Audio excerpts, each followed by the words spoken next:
Good evening, ladies and gentlemen. I'd like to remind the speakers and indeed everyone here that this forum is being webcast. This means that your image and what you say will be broadcast live to the public and is also recorded. Please be mindful of what you say and avoid making statements that may defame or offend anyone. Council is not responsible for your actions. Please switch your mobile phones off or onto silent for the duration of the forum. I will ask everyone here to remain seated while the forum is underway. Welcome to our community members that have joined us via webcast and in the public gallery for the 29th of April 2025 Central Coast Council Public Forum. I now declare the public forum open at 6 o'clock. We are holding this public forum today to hear from community members who have registered to speak on items before the council meeting tonight. I ask that the community members be listened to in silence and with respect. Where the speakers are commenting on document proposed to the executive for community submissions, I remind you that you must also make submissions once the exhibition opens. I will call each person to the lectern. A reminder, community members registered to speak, that your address to council is being live streamed and recorded and you have 3 minutes. Tonight, because the amount of speakers will not have any extensions, but there'll be questions from the councillors. Tonight we have 8 speakers, so there will be no extensions of time. Once your address to council has been concluded, please remain at the podium as council staff or councillors may wish to ask you questions. I note the following people have requested to address council. Miriam McInnes, item 2.5, integrated planning and reporting IP&R draft document suite for exhibition. Who's speaking against? Kevin Brooks. On the same matter, he's speaking against. Mark Lamont, same item, he's speaking against. Gary Chestnut, committee speaking 2.6, committee and subcommittees of council's matters arising, he's speaking against. David Ray, 4.1, notice of motion, adoption of offshore. Sand nourishment policy, he's for. Peter Blackwell, the same 4.1, he's for. Lisa Colignac, the same item, she's against. Todd Dick, same item, he's against. So I would just like to ask Miriam to come up to the lectern. Is Miriam here? Thank you.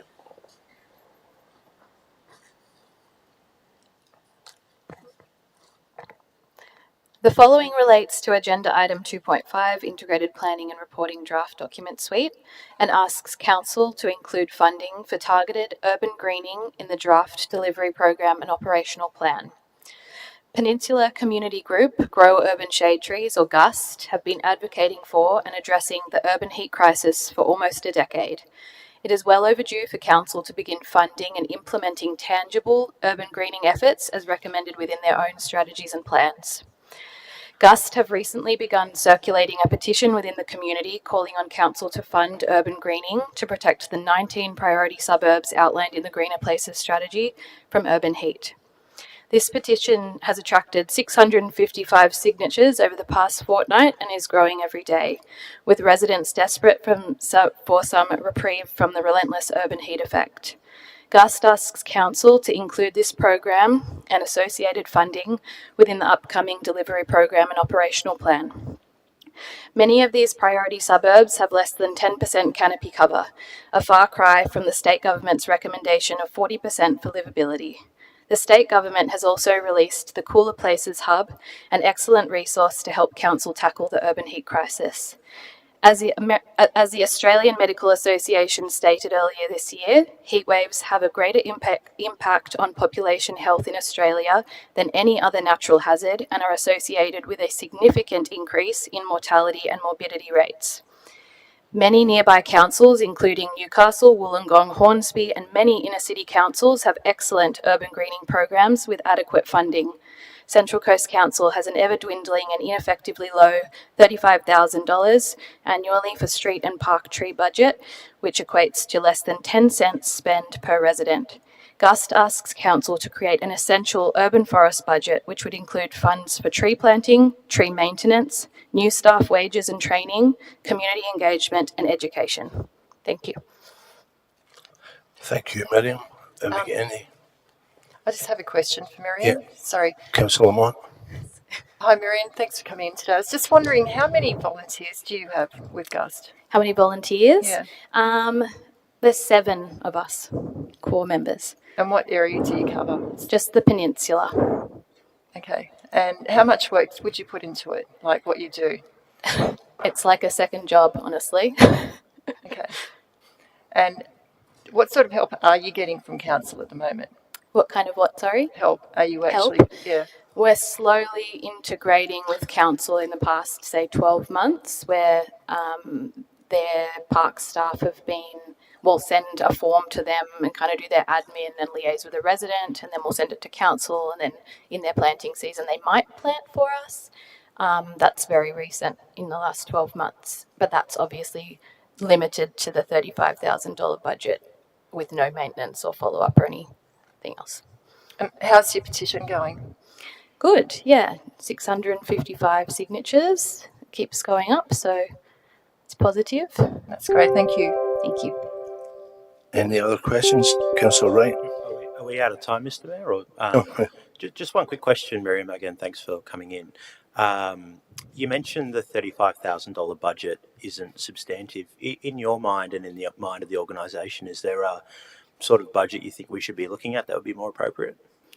I mean, looking at other councils' urban forest budget, so including all of those things, wages, education, all that stuff, some councils have up to $1 million annual budget, but we also understand that that's not viable necessarily for every council. So we're just looking at increasing it to cover all of those things, because it's a lot more than just trees in the ground. There's a lot more to it to tackle the urban heat effect issue.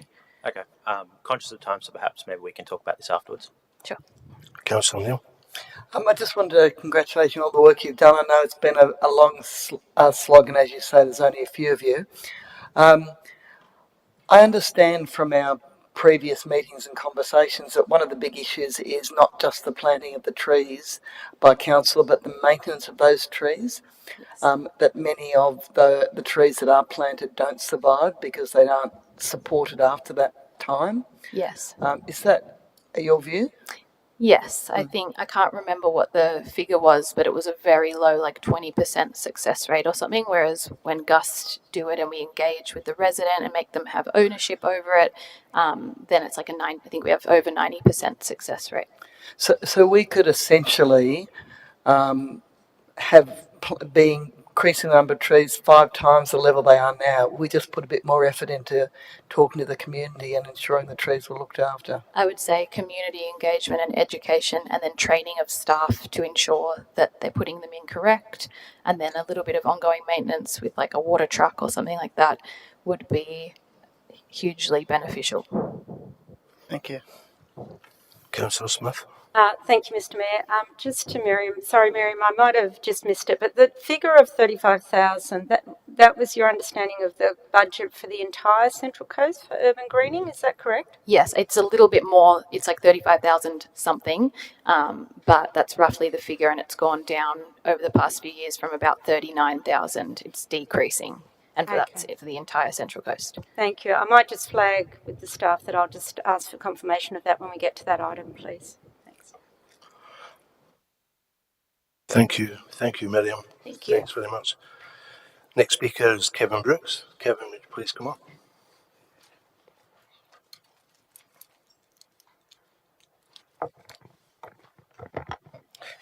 The temporary rate increase was granted for short-term emergency purposes, including the repayment of emergency loans.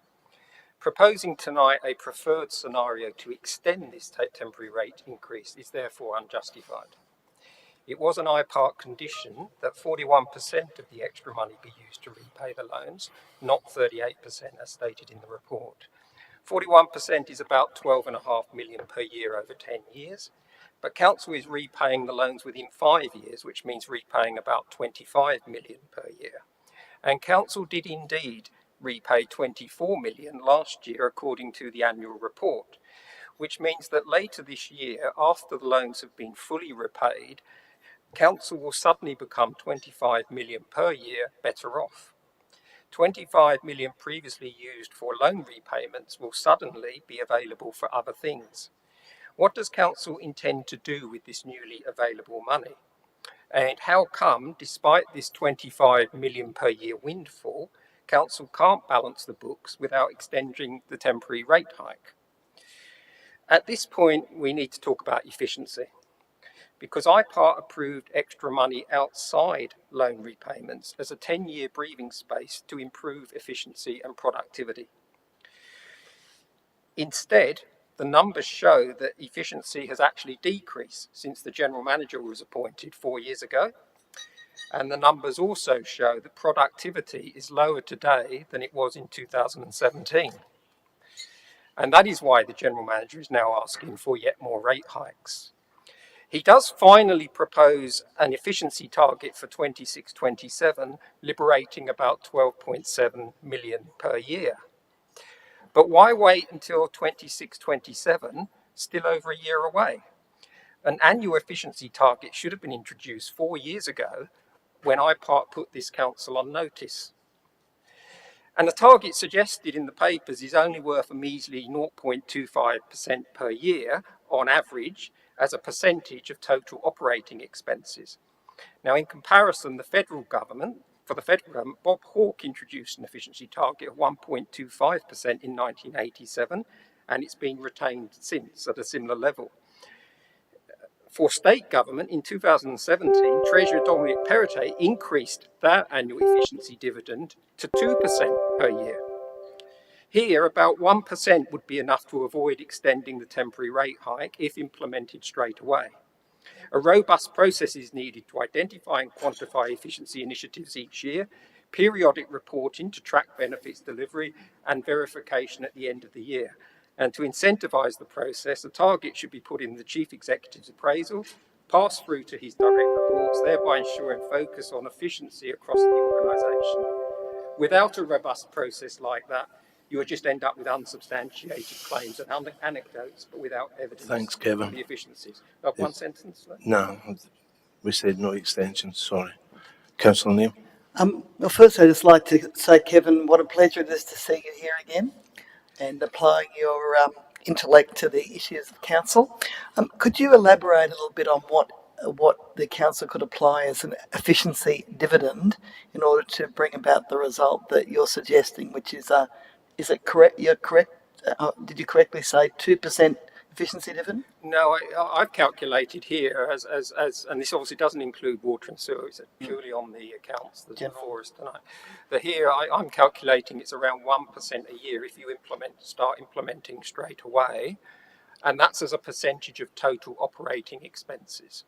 And that would wipe out the need to extend the temporary rate increase. The 2% figure was actually the state government's target, which was introduced by Dominic Perrottet in 2017. So you're saying that 1% efficiency dividend will replace the need for the 12.5 or the 21? No, I on my calculations, around 1%, maybe 1.1, something like that, you would wipe out completely, based on the figures in front of us, the need to extend the temporary rate increase. But I stress again, that is as a percentage of total operating expenses, and that's how these things are calculated. Is that you, Councillor Neil? Yes, thank you, Mr. Mayor. Councillor Lamont? Councillor Neil, can you put your microphone, please? Can I still ask the question or not? No, Councillor Lamont, we're asking questions. Everybody's getting 3 minutes, but we're asking councillors are allowed to ask questions. Just a question, Kevin. Just thinking about what you said, one of the approaches that I had was actually going back to the drawing board and pretty much looking at the amount BSRV and working out an efficiency target based on what we're trying to eliminate with the BSRV. Would that be another approach that we could take? Well, I think that's what I've done. That's where you're looking at your one, unless I've misunderstood your question. Okay. 1%, if I can just clarify. Yeah, 1% roughly of total operating expenses. That's per year, of course. That's a target. Efficiency dividends run year by year. 1% per year of total operating expenses, if started straight away, not delayed until 26, 27, would remove that 31 million that is currently, which council currently intends to reapply for in terms of extending the SRV. Does that include water and sewer, like your calculations, or not? No, that's a percentage of total operating expenses on the primary account, consolidated accounts that are in the long-term financial plan. Water and sewer accounts are not in the long-term financial plan at the moment, as I've seen it, and they are in any case funded by a different rate. But I would say I would definitely advocate, though, an efficiency target for water and sewer as well, because I think there's plenty of low-hanging fruit there. Water and sewer prices have increased 51% in 3 years, and service levels, judging by the IPART customer satisfaction surveys, have been going backwards. So clearly there's an efficiency issue there on water and sewer. And I also noticed there is now apparently a decision that water and sewer prices would increase 17 to 22% in 26, 27. That information is now being provided to the public in consultation surveys. But whatever they answer... Excuse me, Kevin, we'll have to keep the question. We've got another councillor wanting to speak. Thanks, Councillor Lamont. Yeah, but if I can just finish. No, you've been speaking quite a bit. Councillor McNamara is going to ask a question. Kevin, I've got a question not on efficiency, but on the other side, which is the increase in non-rate revenue income. Have you had a look at any of those areas and look at the increase in revenue, non-rate revenue? No, I'm talking tonight purely on rates. But obviously, if there are opportunities to increase non-rate revenue, that's obviously something council should look at. Thank you. Thanks. Thanks, Kevin. Thank you. Next speaker is Mark Lamont, speaking on 2.5 as well. Good evening, Mr. Mayor, councillors and general public. My name is Mark Lamont and I am here to speak in opposition to the item 2.5 IP&R draft delivery program, specifically to the presentation of costing information for the next 5 years or 4 years on page 182. If you can refer to page 182, it's in the draft delivery program. And I'm opposing the item because I believe a significant amendments are needed to make this draft consumable for public consultation thereafter. And I'm not here, the page is related to coastal protection work costings, and whilst my views on coastal protection works are pretty well known, I'm not here to dispute the inclusion of costings. I'm here to actually call for improvements in the transparency in the presentation of those costings.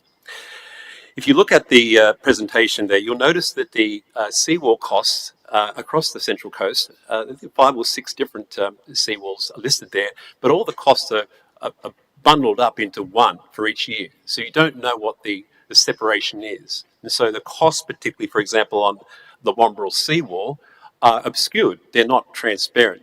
And I put it to this place that given it's arguably the most controversial development issue on the Central Coast, that it would be appropriate before public consultation that the cost for that seawall and others are split out and clear to the public. In a similar vein, I asked for improved transparency as to what the scope of those works are for which those costs apply, because in the annotations there you see it's only for government land. But we have 8 blocks of government land at that beach, and so it's not clear whether the costs relate to the 8 blocks of government land, or given New South Wales government has stepped out and those 5 New South Wales government blocks are no longer part of the 8, leaves us with 3 council blocks of land, so that those figures relate to 3 council blocks, and given that 2 of those 3 blocks are for council land where there's no wall, it's just a pathway, there's just sand, that leaves us with only 1 lot that actually has a seawall option, and that's beside government land, so we might not want it. But putting that aside, my question is around clarifying the actual scope. Is this a budget for 1 piece, for 3 pieces, or 8 pieces? Is it for how much of it's for Wombrel and how much is it for other places? I think I would also suggest that the title, given expert advice and controversy might be better referred to as coastal intervention rather than coastal protection. And I also point out that it's unclear to me, and therefore I think it would be unclear to many people, whether the current $297,000 expenditure on the Wally Parson assessment report for the Womberel seawall, whether that's part of those numbers or not. So I just ask you to consider these things to provide a more transparent and open set of figures there for the community to opine on for the years ahead. Thank you. Thanks, Mark. Any questions? Any questions for Mark? No. All good. Thank you. Mr. Gary Chestnut, Gary, would you please come up, speak? 2.6, committees and subcommittees of council matters arising. Gary speaking against. Good evening. My name is Gary Chestnut. First of all, item 2.6 has multiple sections. I'm only referring to part 3, which is to do with the Protection of the Environment Trust. First of all, I should explain this trust was not established by tree huggers. It actually came about because of Somersby Industrial Park Plan of Management. Would you believe when the Threatened Species Conservation Act came in 1995, it basically stopped development in this Somersby Industrial Estate because of the presence of threatened species. Very similar to what's happened at Warnervale with the expansion of the Woolworths warehouse, which was stopped, something like a $60 million development. You can imagine when the Threatened Species Act came into place in Gosford, all hell broke loose. Because of the anxiety amongst the landowners at Somersby Industrial Park, they actually petitioned the state government, which actually resulted in the establishment of a management committee, which was actually chaired by the New South Wales Premier's Department. Now, the fact that it was chaired by the Premier's Department, it then activated all the various directors from all the key agencies to look at the problem of Somersby Industrial Park. A study was conducted and took 3 years. In that 3 years of study, it identified areas of core habitat which needed to be protected. Now, you imagine if you're one of the landowners, and we had a landowner that had 5 hectares of land, and of that 5 hectares, 1 hectare he couldn't develop. He screamed blue murder. He was absolutely ropeable because he said he was losing $1 million worth of value. Now, I tried to explain to him that actually, through the Protection of the Environment Trust, he could get a tax benefit, but he never listened to me. However, when the land was then sold and went off to another landowner, that landowner came in and has said, with the Protection of the Environment Trust, which has been registered with the Federal Government Taxation Department, you can get a tax benefit over a 5-year period or a 1-year period. He actually loved it because when he purchased that block of land, he then developed the 5 hectares. 4 hectares was industrial use. He then had 1 hectare of land which he bought for $1 million, but because it was serviced for water and sewer, it increased in value. He then donated it to council for something like $1.1 million, and he got the tax benefit from it. When the landowner found that out, he came back to me and said, "Why didn't you tell me?" And I said, "I've been telling you for the last 3 years." And he said, "Why didn't you make me listen?" And that's the point of what the Protection of the Environment Trust is all about. It's actually about economic opportunities for the Central Coast. And that is, when you look at the deed, and bear in mind, when you look at the deed, it's a classic document from a solicitor. It's confusing. But the deed actually has 2 parts, both a public fund and a trust account. The public fund deals with gifts, money, but it also deals with property. And the property is actually owned by the trust. It's not actually owned by council. Because if council wants to dispose of that, it actually has to give it to another registered charity within the taxation department. So what I want to make out to you, the report that's actually presented to council tonight is not factually gives you the full picture. You've got 2 committees under the trust.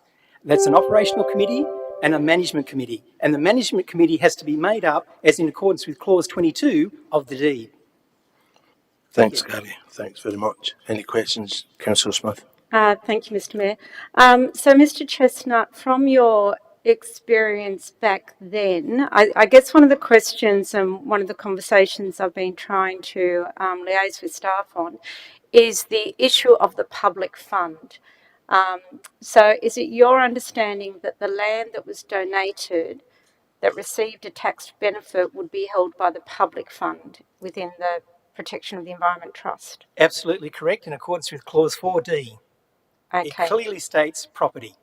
All right. Thank you very much, Mr. Chestnut. So is it your understanding then from the trust deed and from your experience there that there is a requirement for council under the legal trust deed to establish that management committee to manage the public fund. Correct, under Okay. clause 22. Thank you, Mr. Chestnut. Councillor Castle.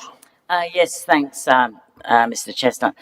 Just a very quick question. So basically, the trust still exists. It's still there, basically, to do the job that it was set up to do, and therefore, from your perspective, could you give an idea as to whether you believe that it can continue to work effectively as an independent body? It's really important to appreciate the trust was established with the Australian Federal Taxation Department. As it's established underneath that Act, the legal principle is that any land that comes into public ownership is held in that trust. If that trust dissolves, it can't be sold. It's got to be given to another charitable organisation, so it's current. Okay, thank you for that clarification.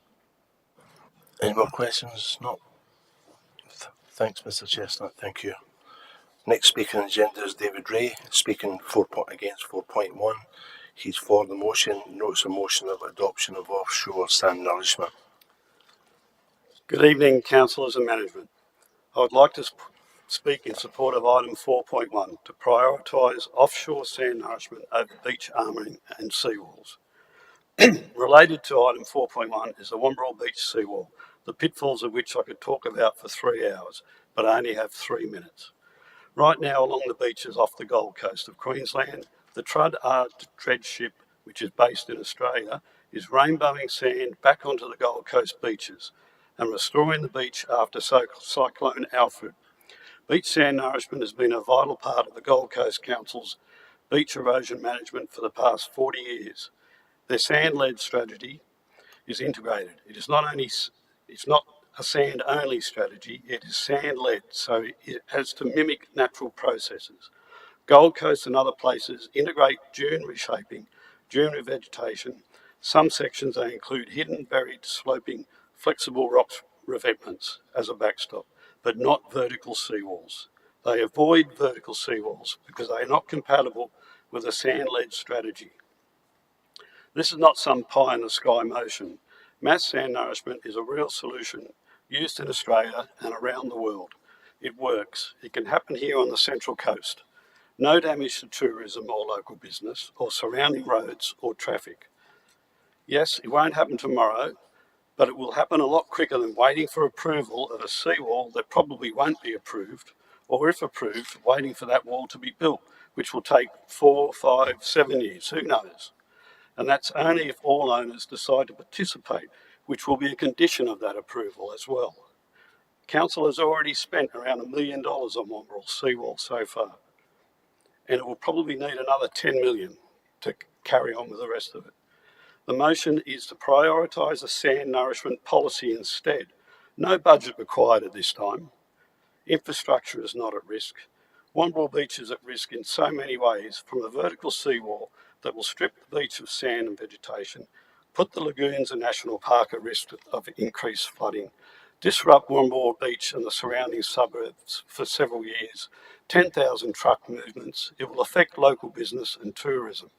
Mass beach sand nourishment and revegetation will save the beach. Premier Minns said no seawall, and our first responsibility is to do no harm. Environment Minister Penny Sharp stated, "We cannot have another Coleroy." Liberal and Labor candidates say no seawall. 3,200 community objections say no seawall.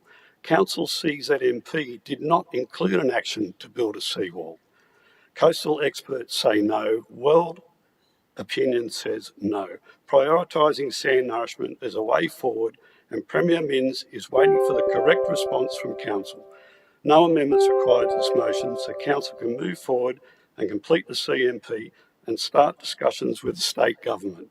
You would have to ask yourself, why would the WPA oppose this motion? Thank you, David. If you could just wait to, we'll have to just adjourn this meeting, open our other meeting. So if you could just wait there to see if we have any questions for you, please. Can I have a motion to adjourn the meeting and to, I need to open the council meeting. So Councillor Wright, second Councillor McGregor, all those in favour? Anonymous. So now the council meeting's open at 6:30. 6:30.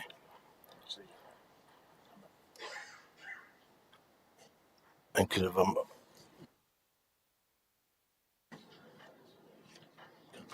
okay, thank you. Have we got any questions? Yeah. That was the motion to adjourn. Yeah. No, the mayor opens the meeting and then the motion, he just moved a motion to adjourn. So we got any questions for David? No? No, thanks, David. Next speaker on the agenda is Peter Blackwell on 4.1, and he's speaking for the sand nourishment motion as well. Mr Mayor, councillors, I'm speaking in support of item 4.1. Essentially, it is acknowledged by everyone that something has to be done to resolve the problem of the coastal erosion at Womberall Beach and our other beaches, which threatens homes and the beach itself.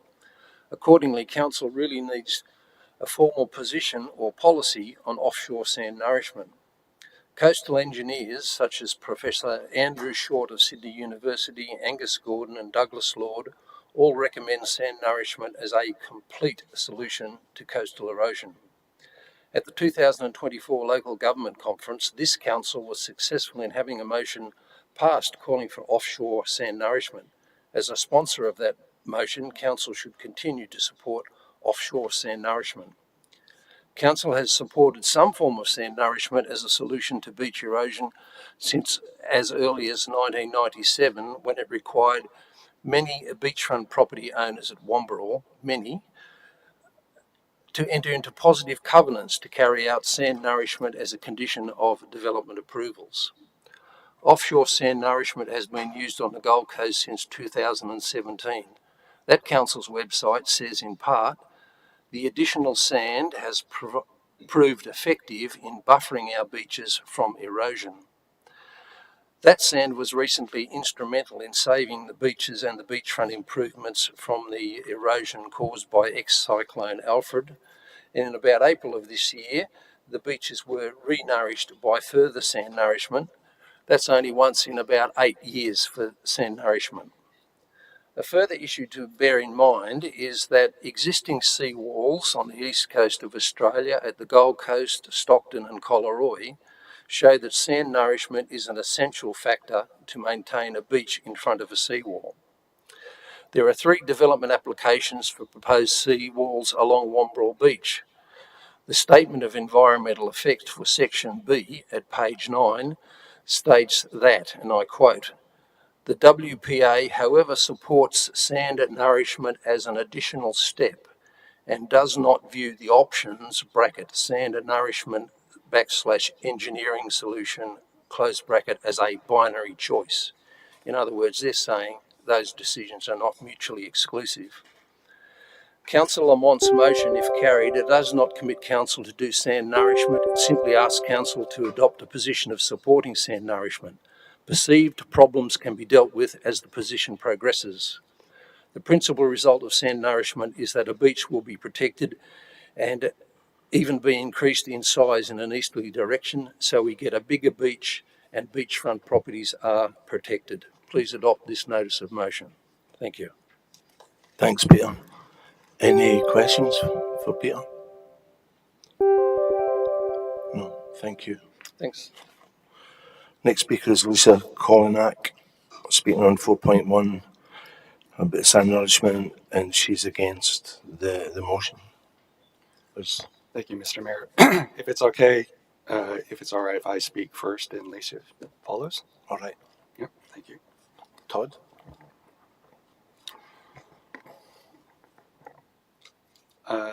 Thank you, General Manager, Mr. Mayor, Council, staff, for the opportunity to speak this evening. I'm a coastal resident at Womberall.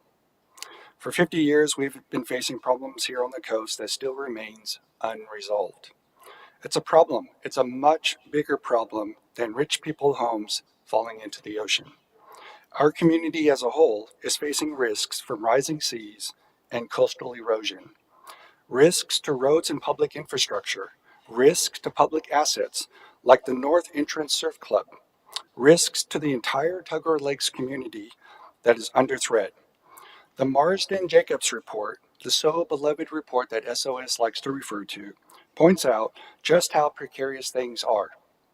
It points out that a single storm event could erode land and dune at Wombrel back to Ocean View Drive.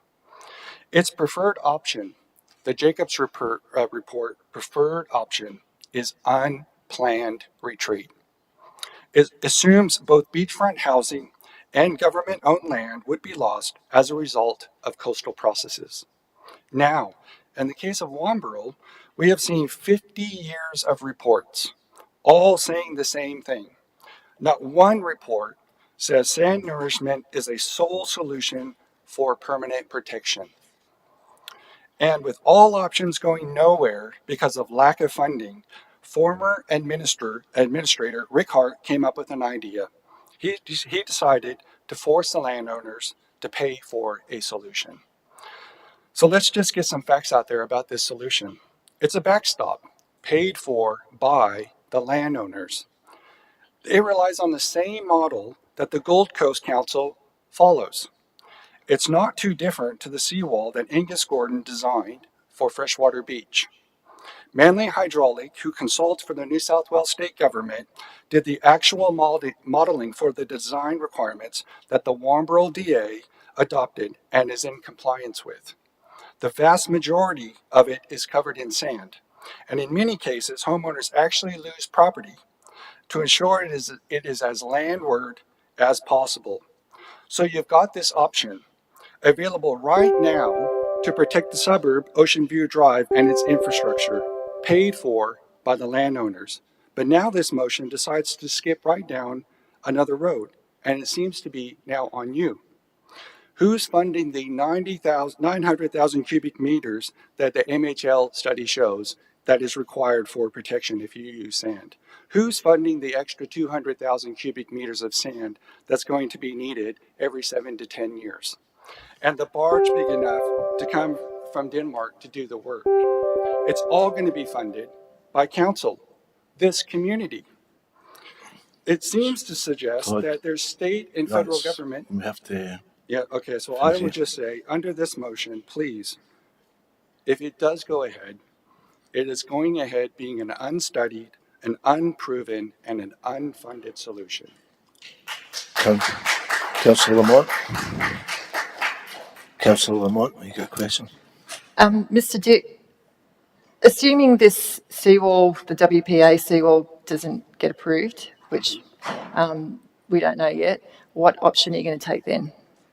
Look, I'd like to defer any questions to allow Lisa to come and speak. She can actually answer some of these questions as well, if that's okay.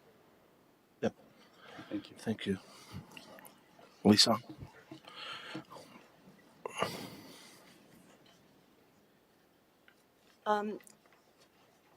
Thank you, General Manager, Mr. Mayor, and councillors and staff for the opportunity to speak. This resolution has been drafted by someone who appears to be completely unaware of Council's legal obligations under the New South Wales Coastal Management Act and Coastal Management Manual. Incredibly, it asks Council to adopt a formal position in their Coastal Management Plan, their CMP, without any consideration whatsoever of the compulsory requirements, the legal requirements for preparing and adopting these plans. So let's just spell this out.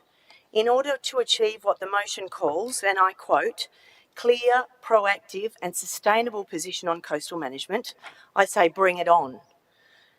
The law requires evidence-based, detailed procedures, which are spelled out in the manual. We're talking about fully funded action items for nominated councils or other government agencies.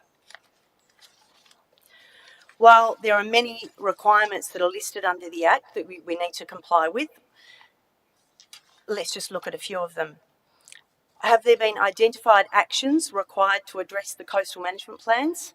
Are they there? No. Is there information about how, when and who will implement these actions? Another requirement? No, it's not there. Here's a biggie. The costs of these actions and proposed cost sharing for all transparency, and other viable funding mechanisms for them. Nowhere to be seen. In fact, I note the desperate press release that Newcastle Council recently put out regarding the Stockton Sand Nourishment Program, that so many are pointing to as the way forward for our community. They actually realise the Act requires a clear funding model, and they plead for the state government to pay the money promised in the last election and for the federal government to provide ongoing funding so that their sand nourishment program can continue. This sort of motion is exactly what the Act is trying to prevent, and that is unspecified, unfunded and unexamined coastal plans which would be declared invalid by the Minister or a court of law. What we have here is a policy on the hop, thought bubbles and wishful thinking. Let's spell it out quite simply. The motion is unlawful and it must be withdrawn. Passing of this resolution would entail a total waste of council resources, which all councillors should care about, and result in an invalid plan. Our community, the whole community across the entire Central Coast, including those who are almost losing their homes at Wombrel, today as we speak, ringing every day and asking me what can they do to protect their homes today. And not only that, North Entrance and the people at the surf club. Our community are facing serious stress and we deserve better. Have to finish that.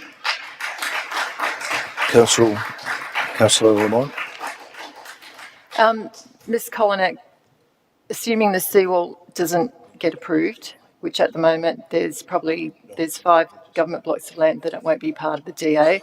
I'm aware of at least 3 homeowners that won't be part of the DA, and I've been told there's at least another 7 people that won't be part of it. So the seawall will actually have a lot of holes in it, so it's actually not going to be what was originally intended.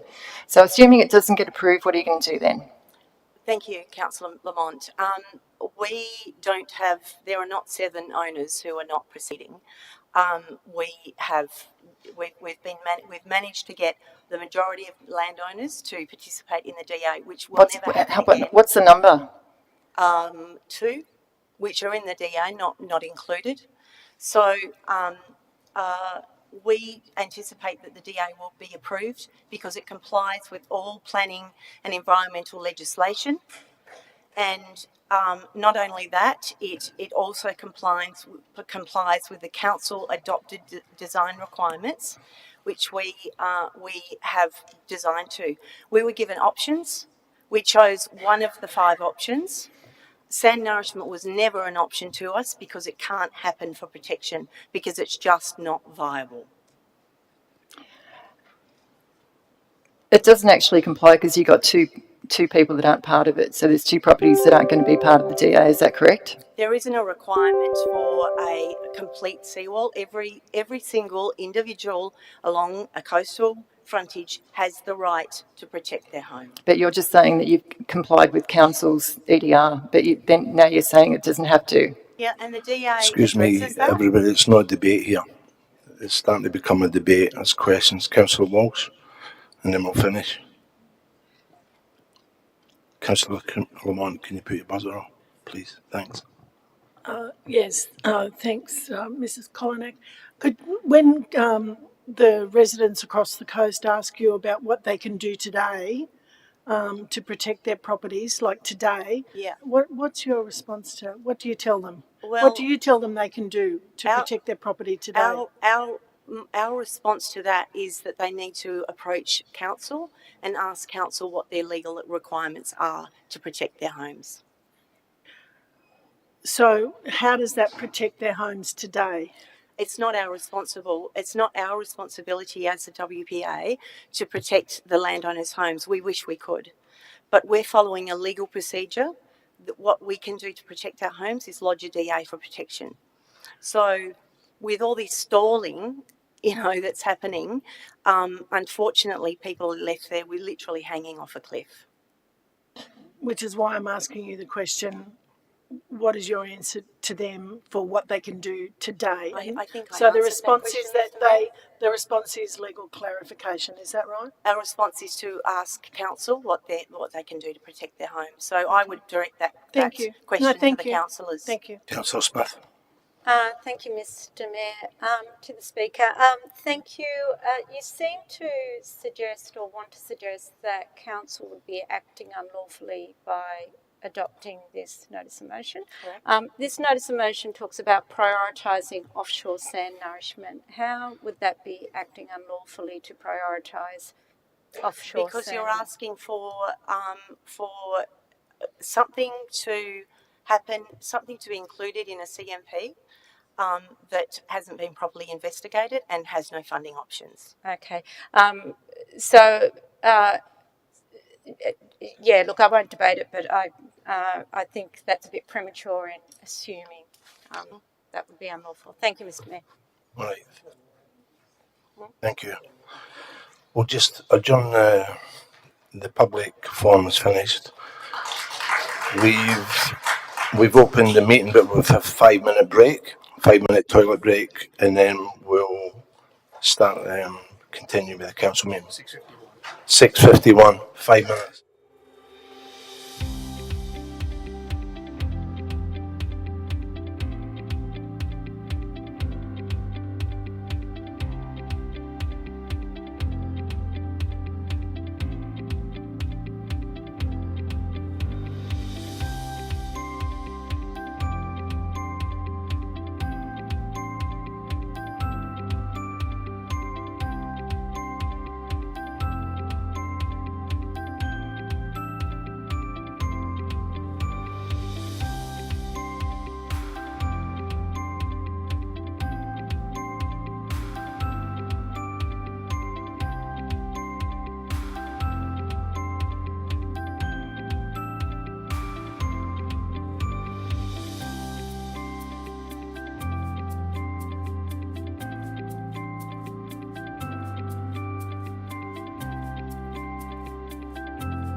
Right, everybody, thank you. Thanks very much. Can I have a motion to restart the meeting? Councillor Moreland and Councillor McGregor, thank you. All those in favour to start the meeting? Thank you. Good evening, everyone. I remind councillors and all those that are in the chamber that your image and what you say may be broadcast live to the public, so please be mindful of your actions and your comments. You should avoid making statements that might defame or offend, and note that a recording of this meeting will be retained online in Council's archives. Please turn your mobile phones off or switch to silent. Filming and photography are not permitted in the chamber. Anyone observed to be filming the meeting may be asked to leave. I'd like to remind councillors to turn their microphones on before speaking and off again when no longer addressing council. The meeting's already. A warm welcome to everyone in the gallery and those watching along at home tonight. We acknowledge the traditional custodians of the land on which we live, work and play. We pay our respects to Darkinjung people and elders past and present. We recognise the continued connection to these lands and waterways and extend this acknowledgement to the homelands and stories of those who also call this place home. We recognise our future leaders and the shared responsibility to care for and protect our place and people. Thank you very much. Disclosures of interest. I'll now ask each councillor to disclose any conflict of interest they may have in the items on tonight's agenda. First, myself, I can confirm that I do not have any conflicts. Councillor Moreland? No conflicts, Mr. Mayor. Councillor Daniels? Nothing to declare, Mr. Mayor. Councillor McGregor? Councillor Castles? Councillor Crowley?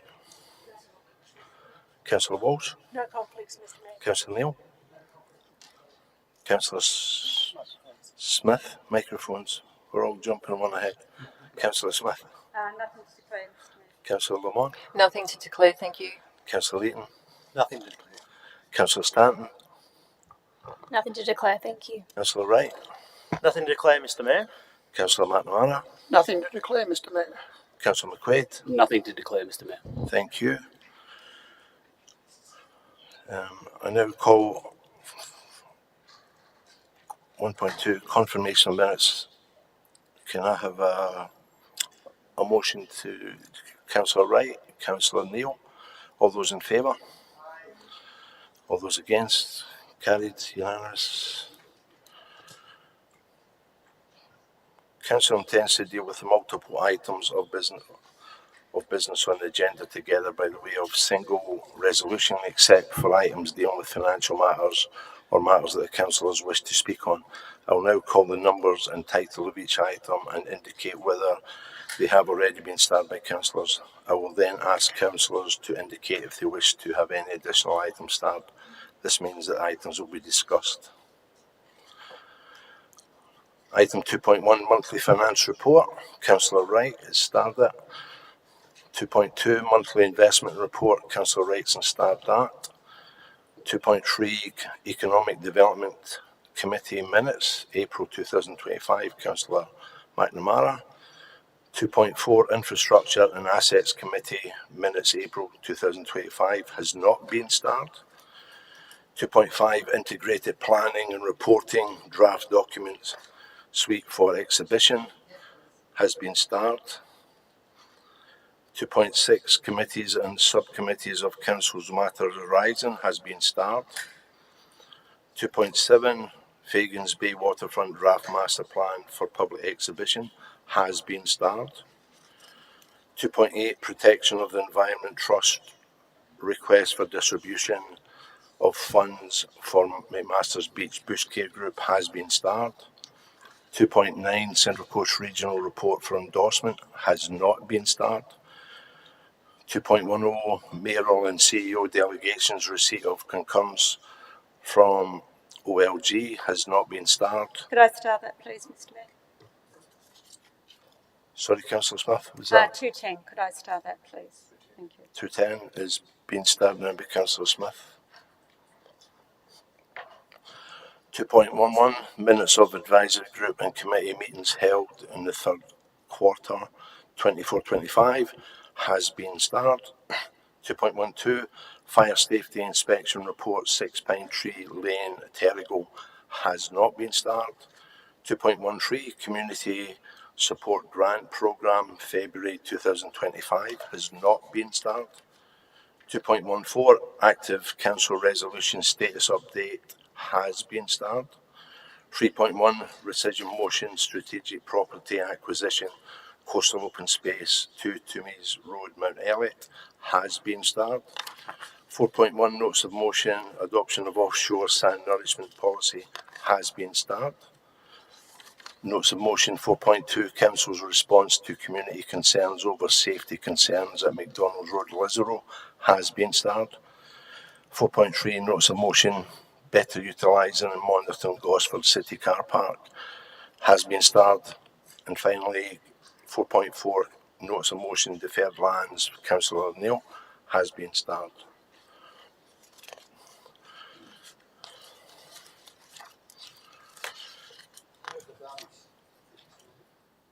All 2 items. So was that? You moved the balance, yeah, and thank you, Councillor McNamara. Councillor Layton, thank you. And because of the gallery, I'm putting forward, sorry, the vote. All those in favour, sorry. Unanimous, thank you. And now, because we've got a few people in the gallery, and I've spoke to some of the councillors, we'd like to bring forward 4.1, notice of motion, adoption of offshore sand nourishment policy. All those in, can I have a mover, please? Councillor McGregor, second by Councillor Castles. All those in favour? Yeah. Unanimous, thank you. So we'll start off with notice of motion, adoption of offshore sand nourishment policy 4.1. Councillor Lamont. Do we need to move it? Yeah, you moved, yeah. Okay, I'll move it. Can I have a seconder? Councillor Castles, thank you. Would you like to speak, Councillor Lamont? The CEO response to this motion is not only disappointing, it's in a way almost embarrassing for council. It shows we are dangerously out of touch with modern coastal management practice, and it damages our credibility with both the community and higher levels of government. The CEO's advice paints offshore sand nourishment as costly, temporary, environmentally risky, but the facts tell a different story. Sand nourishment is a globally proven nature-based solution that restores beaches, protects public amenities, supports tourism, and strengthens the resilience to climate impacts. It costs a lot less than seawalls when you can account for constructions, maintenance, and most importantly, the value of the public beach that seawalls destroy.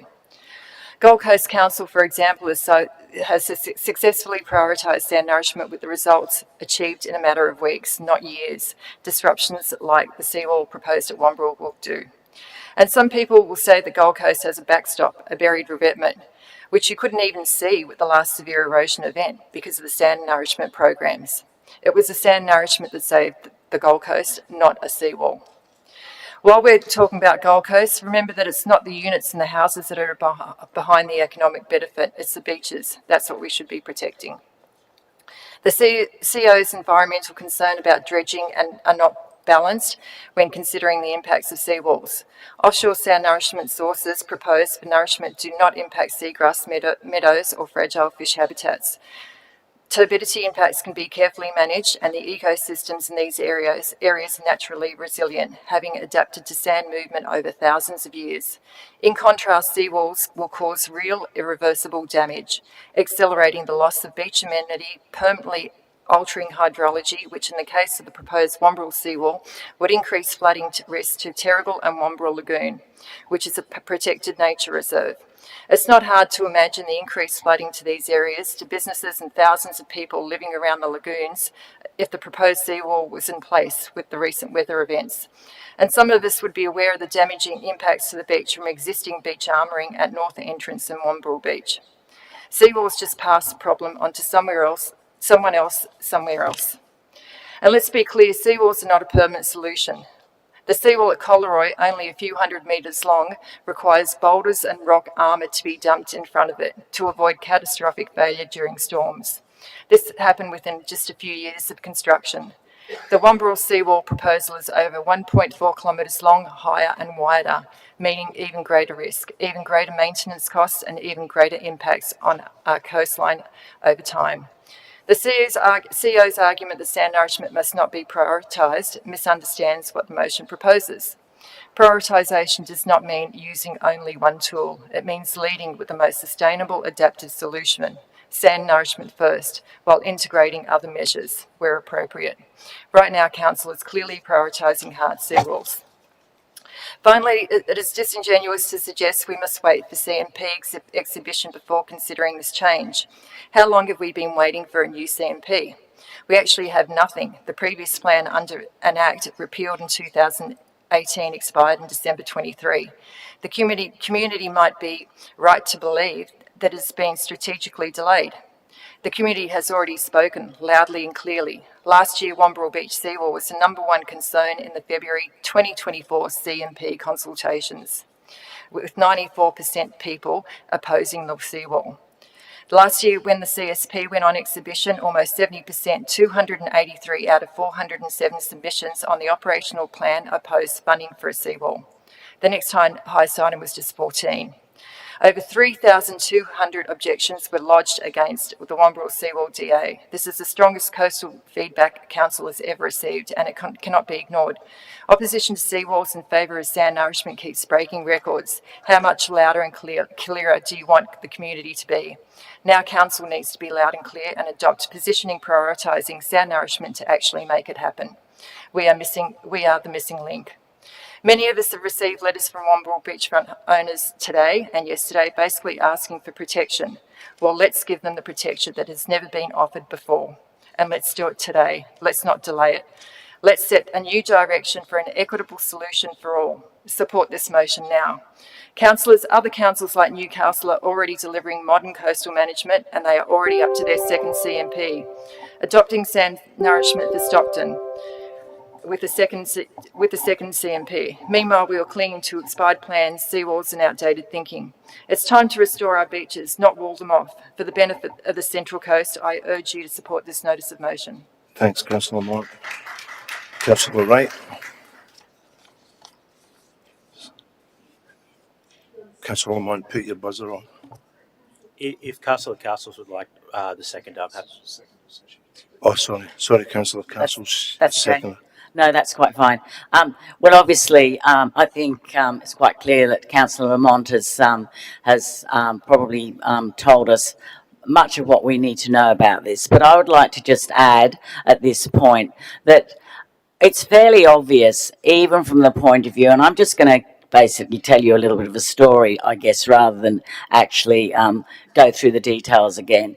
Councillor Lamont and I went for a walk along North Entrance Beach. Now, I know we're not talking Womberall here, but Councillor Lamont did mention the matter of the armouring that sort of has happened along the area where there are a lot of problems of coastal erosion at the moment.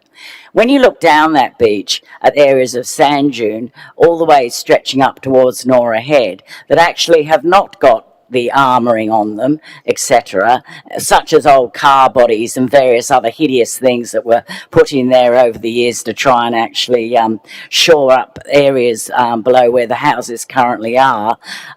It's funny to notice that even after a huge storm event, what we're actually seeing is sand dunes. And we're seeing sand dunes that sand has actually come back to as it's become washed back towards the sand, those unarmoured sand dunes. This is when sometimes when you look at the actual physical evidence before you, it can actually give you more insight into why it's so important to prioritise sand nourishment rather than hard revetments and sea walls. I'll just leave that there. Thank you. Thank you, Councillor Wright. Thank you, Mr. Mayor. I've got an amendment which I've sent the wording to the civic sports staff as well as the councillors previously as well.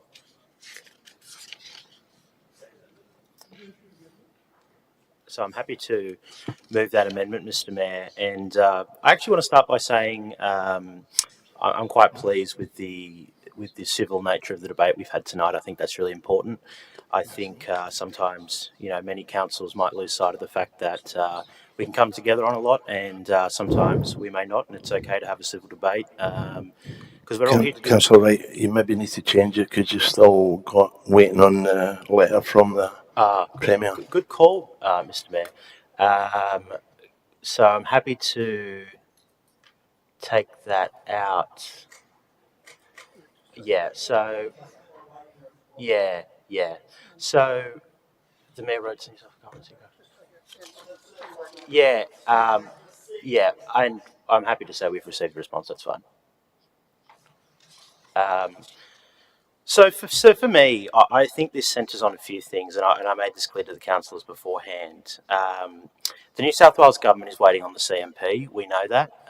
That is years of work that has been done in the background. It's a document we haven't seen. We know that that has information about sand nourishment in the draft. That's been made clear to us. We've got that information. I want to draw you to, I should have actually started with this, but I want to draw you to some words from Chris Minns, the Premier, 2 hours and 10 minutes ago when it came through the Mayor. In his letter to the Mayor on behalf of the Council, he states, "The New South Wales Government understands that this is a very difficult issue with no quick fix solution." And I think that's something we can't lose sight of. And I know many, some community groups might say we're plotters or, whatnot for moving this to when we see the CMP. But I think, as Councillor McQuaid pointed out, that shows real leadership, that we are looking at all the information that will be brought forward to us. And I do think that is quite important. We know that the New South Wales Government is waiting the CMP as well before finalising their solution. And I think that's important for people to know. That was made quite clear by the Environment Minister earlier this month. So I'm certainly not, and I do disagree with the characterisation by some community groups that, this might make me pro-seawall, but we know that sand nourishment is going to be included in the CMP. I'm happy to look at that, and I think we will make decisions appropriately based on that information. So I'll leave that before you for discussion. Councillor McQuaid.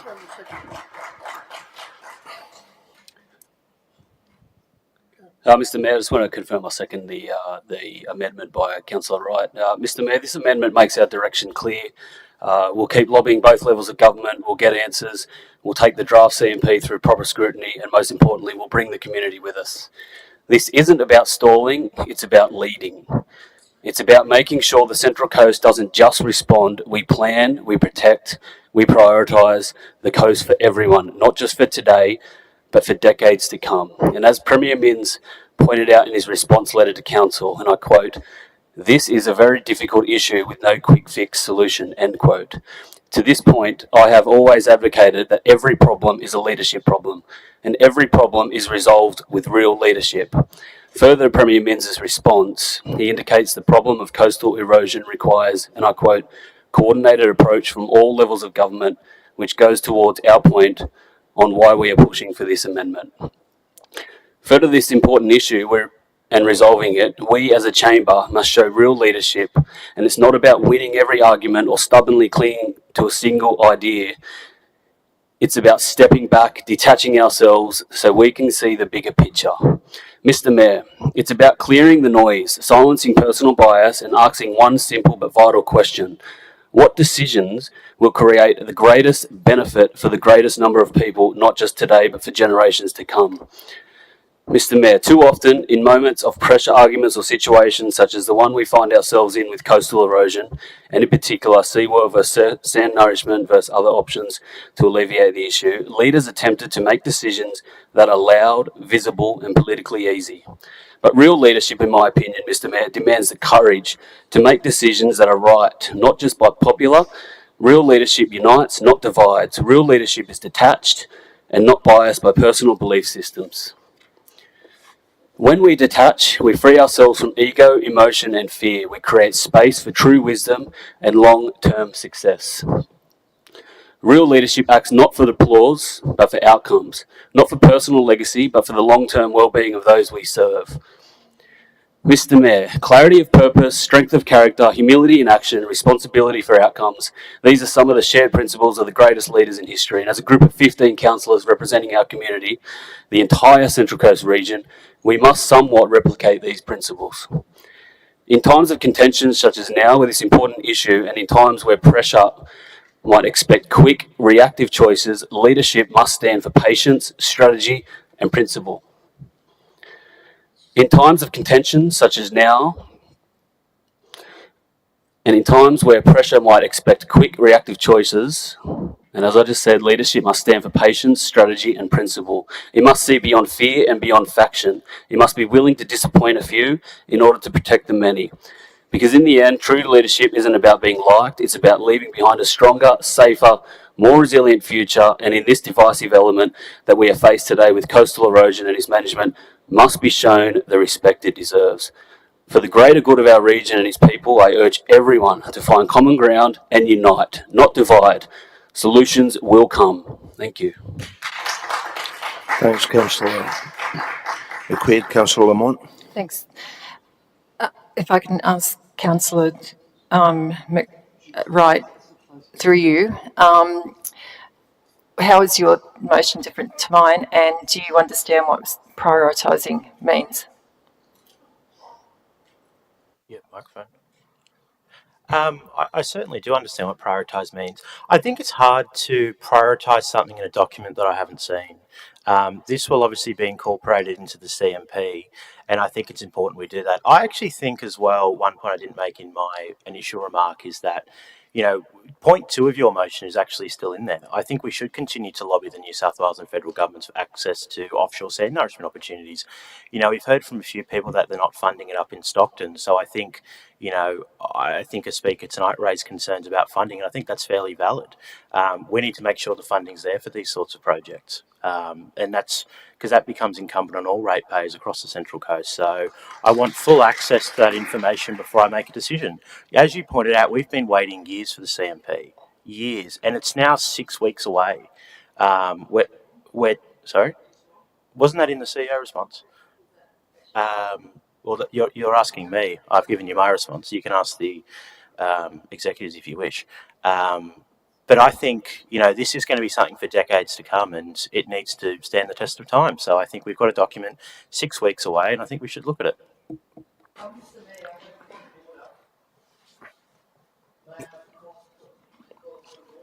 Yeah, just hold it. Yeah. The present amendment that's before us is a contradiction of the motion that's been moved by Councillor Lamont. Councillor Lamont's motion is that the sand nourishment should be a priority, and the motion that is an amendment coming from Councillor Wright is that sand nourishment is not a priority, but it's just one of the items to be considered. I ask you, Mr. Mayor, to listen to me rather than the CEO, and move that the amendment is out of order as being a direct contradiction of the motion that's before us. No, I'm not agreeing. So. May I have your reasons, Mr. Mayor? No, because I agree. I believe it's an amendment. So we had another speaker, Councillor Neil. Could you put off your buzzer, Councillor Lamont? Oh, sorry, yeah, it was Councillor Beaton. Sorry. Thank you, Mr. Mayor. Yes, I agree. Thank you. I speak against the motion from Councillor Lamont, and I do so on the basis that it is premature. The cart is so far over the horizon the horse can't see it. The horse is still in the stable eating its breakfast. What we don't know is whether a dredge even exists that can do this work, what the cost would be, if it's feasible, if it's practical, what it will cost. We're being asked to sign a blank cheque. It's these sort of actions that took the last elected council into bankruptcy and dismissal.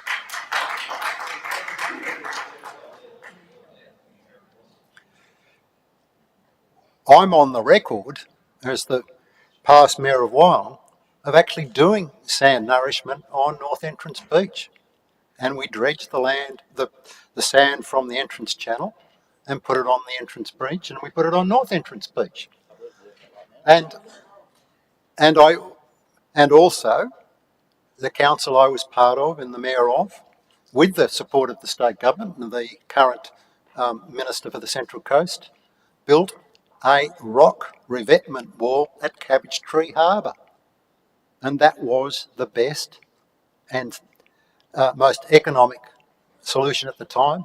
And 12 or 13 years later, it's still in place, it's done its work, remains the best solution. So for those reasons, I oppose the motion. Councillor Lamont. I have a question to the CEO through you, Mr. Mayor. Yep. Was sand nourishment included in the last CZMP? I'm not, haven't got the specific information, but the CZMP discussed the CZMP discussed the planning for or exploring a protection device and sand nourishment, but I haven't got the specifics on that. Does anyone here tonight have the specifics?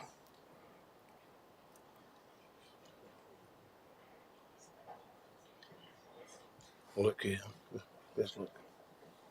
Well, if not, I can tell you the specifics. But if Mr. Sikowski's there, he could probably do a better job than me. Look, if you could you answer that?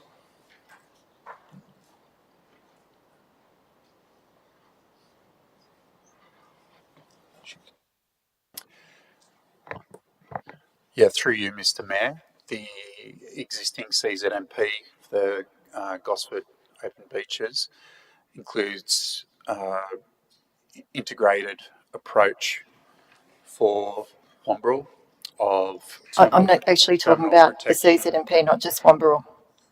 Sorry, what was I'm talking about the CZMP in general, not just Wombrel.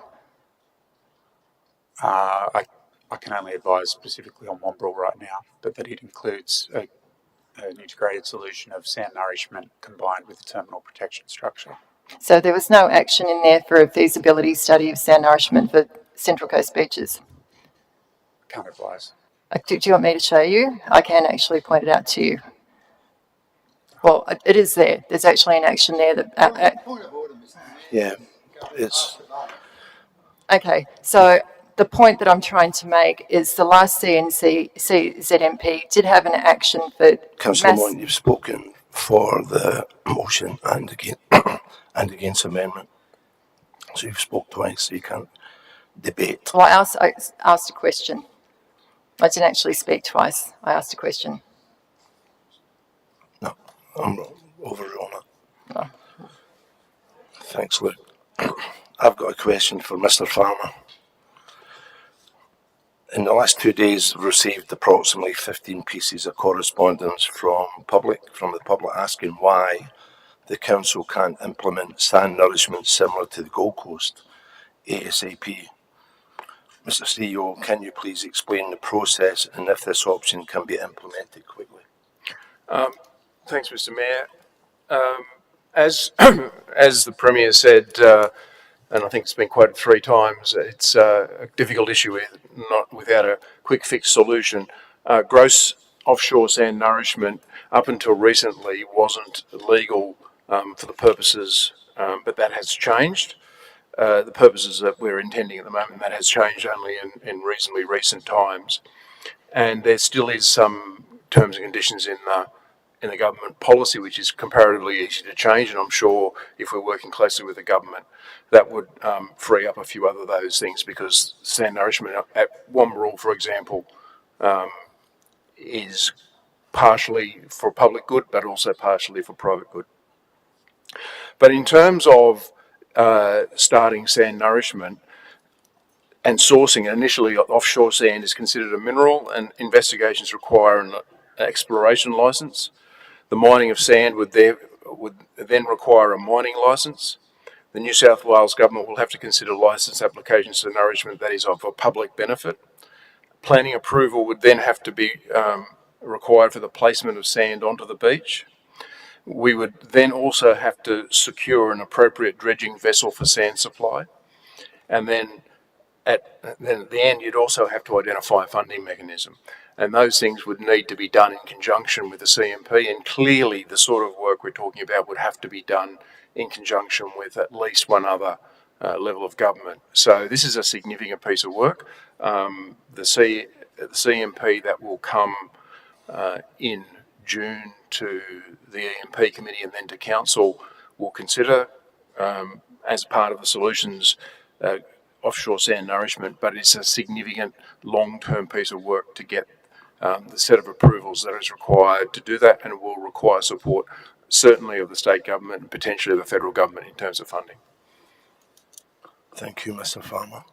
Councillor McNamara. 3 years, Mr. Mayor, question to the CEO. I've got notes here from the last speaker that I put down that the legality was questioned about the motion as it would feed into the CMP. Have you got an answer about that portion of the community's question about the legality? I don't think I necessarily want to give any legal advice on that. All I would be saying is there is a formal process to follow in the CMP, and following through the CMP process then allows council to apply for funds under the coastal management programs and a whole range of things like that. So whatever you do, the council needs to follow a very formal process to get the CMP adopted, and then that then becomes the backbone of our work in the coastal zone. Thank you. Councillor Smith. Thank you, Mr. Mayor. Perhaps leading to a question.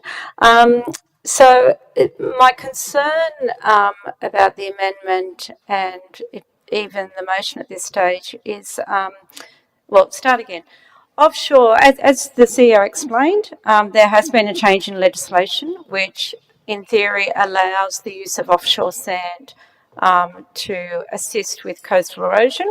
So that is a significant development in the last 12 months. So question through you to the CEO. I think at an earlier workshop or briefing, whatever we were calling them, I asked the staff whether there was any action or investigation of what opportunity that might provide to council. And my sense was that the staff were saying that there was some discussions going on about how we might follow up on that. So my first question is, can I get an update from the CEO on that particular matter about where discussions might be at and what that is looking like as a prospect? Yeah. And I have a follow-up, sorry. Sure. The New South Wales State Disaster Mitigation Plan includes an action for the New South Wales Reconstruction Authority to assess the feasibility of large-scale offshore sand reserves and other sources for beach nourishment, including where it might be suitable. And we are working with, I guess as a stakeholder, together with a number of other councils have those issues with them and the New South Wales, Department of Climate Change, Energy, Environment and Water on assessing the feasibility of assessing sand from offshore marine sources. But there's a big piece of work that will need to be done. And as I said, it's being led by the New South Wales government at this stage. Okay, so so that's good to hear. My concern remains that that we, although there might be those conversations happening, it doesn't sound like there's any proactive, serious investigation of how this might happen. So notwithstanding the politics around walls and other things, it remains the fact that offshore remediation of sand is likely to be a good option for a number of things. So I'm concerned that we're trying to, play the politics around this and delaying any sort of meaningful action to progress that. So I understand what you've just said about the state government is taking the lead on it, but I'd be asking the movers of the amendment and the motion if we could add a part that really requests through you, Mr. CEO, that ongoing conversation investigation is reported back to council about what that might mean in terms of the approval, the option of a dredge, whether it's shared between coastal councils. Is there a coastal council task force that is looking at this, how that cost might be shared? Is there an opportunity to add something into this motion? And through to you, Mr. Farmer, is that a useful thing at this point? I just fear that we're trying to stall and wait for the CMP, and I'm not suggesting that we bypass the CMP, but there's preliminary work that could be done now in terms of considering that option. As I said, the leading organisation is the New South Wales Government, and I think if you see from the letter from the Premier, certainly he sees it's a tripartite agreement between local government, state and potentially federal, because it's not small amounts of money. And certainly we're working with them, but clearly they are going to be the lead, particularly when you deal with proper significant offshore sand supplies. You know, when they talk about the Gold Coast, much of the Gold Coast sand supplies are from estuary mouths in a range of locations. Well, certainly for Womberall, you'd almost certainly have to source from a proper offshore, deep offshore location with a whole range of complexity. And the type of equipment that you'd need to deal with that is equipment that would be certainly beyond the capacity of a conventional local government to afford. So clearly a whole of state or whole of nation type approach to this sort of work would be appropriate.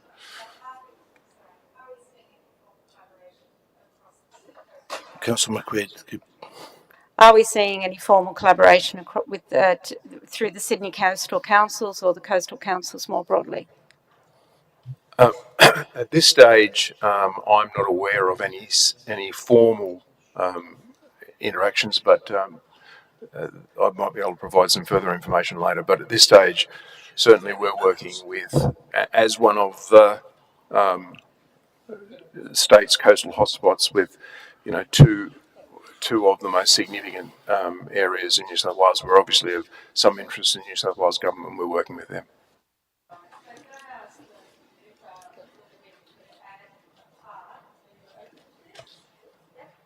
Worked it out yet? If we could add a part that the CEO, through the CEO, we request staff to contact and request. I don't know. Is forming a task force appropriate at this point? Gauge interest of coastal councils, New South Wales coastal councils, or interested New South Wales coastal councils to participate in a task force to explore offshore sand nourishment, approvals that would be required, and sorry if I'm going too fast, and the infrastructure that may be necessary and how those costs could be shared.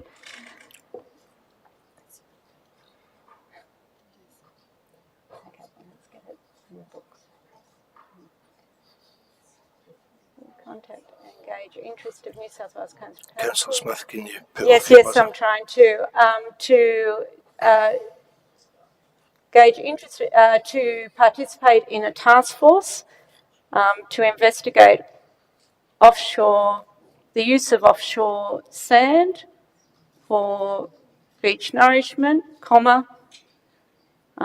approvals that may be required, infrastructure that may be required, and potential sharing of costs. And sorry, that's a bit clumsy, but it gets it across. With a further report to come back to council in 3 months. Yep, sorry. Firstly, I think I'm not opposed to the idea. What do you sort of envisage with a task force? For me, that could be 2 people talking to 400 people at a structured event. What are you sort of anticipating?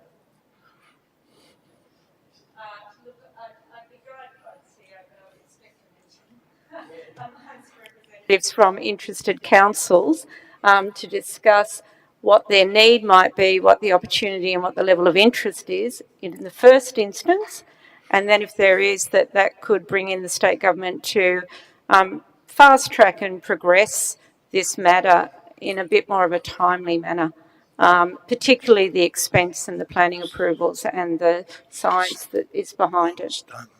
Yeah. That's all. So, No, we're actually over the 30 minutes, so yeah, we're over the 30 minutes. So, Councillor Wright, if you can answer, then you can close on the that's amendment. fine. I actually, believe it or not, would encourage you to take it one step further, believe it or not, on the sand nourishment side. Perhaps we can make it come back to the Environment and Planning Committee within 3 months. However, given we're going to be considering this matter alongside the CMP, you may wish for some sort of interim report. For example, the CEO might say, I had no interest in making a task force, and that might be worthwhile information. So perhaps the CEO or the relevant director could provide a brief summary when this is debated at the Environment and Planning Committee in June, which I think is when the CMP is coming, and then a full report back within 3 months to the Environment and Planning Committee.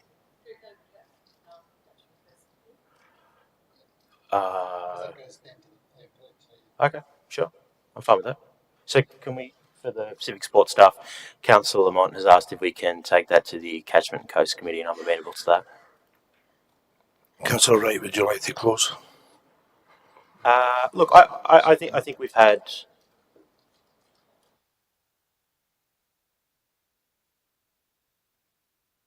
Sorry, Councillor Lamont, would you like to close? I think this is just very disappointed. I'm certainly disappointed. I know the community will be. This is, to me, a political thing. Upstairs in the gallery doesn't want sand nourishment to be prioritised because they have a DA and they're concerned about the DA not being approved. If the coastal panel thinks that sand nourishment might be council's position, which is what they've actually asked. So there's a motive behind the gallery not wanting us to prioritise sand nourishment, even though it's probably going to be the best solution for the beach. And that's what the community has spoken out about. So very disappointed. 2 years ago, I was a meeting with the people up in the gallery and asked them about sand nourishment, never been investigated, but we were told, let's build the seawall first and then we'll help you worry and lobby the government for sand nourishment. So that's what it is. I don't know how this vote's going to go. If we actually did sand nourishment 4 years ago, we'd probably have it by now. But we actually had a seawall task force, and that's why we've got a seawall at Wombrel and a few other places. That's it. Thanks, Councillor Lamont. Councillor McQuaid, could you get Councillor Wright back in here? Yeah. All right. On the amendment, Councillor Wright's amendment, all those in favour? Councillor McKenna, Councillor Millen, Councillor Daniels, Councillor Eaton, Councillor Wright, Councillor McNamara, Councillor McQuaid. All those against? Councillor McGregor, Councillor Castles, Councillor Crowley, Councillor Walsh, Councillor Neal, Councillor Lamont, and Councillor Smith abstaining from voting, which is a vote against. So the amendment now becomes the motion. You've used your cards. No, Councillor Smith never voted. She never voted. Yes, but she voted against the amendment. All right, so I'll use my cast and vote in favour of the amendment. The amendment becomes a motion, so all those in favour of the motion: Councillor McKenna, Councillor Millen, Councillor Daniels, Councillor Smith, Councillor Eaton, Councillor Wright, Councillor McNamara, Councillor McQuaid. All those against: Councillor McGregor, Councillor Castles, Councillor Crowley, Councillor Walsh, Councillor Neal's abstaining, Councillor Lamont, and the motion's carried.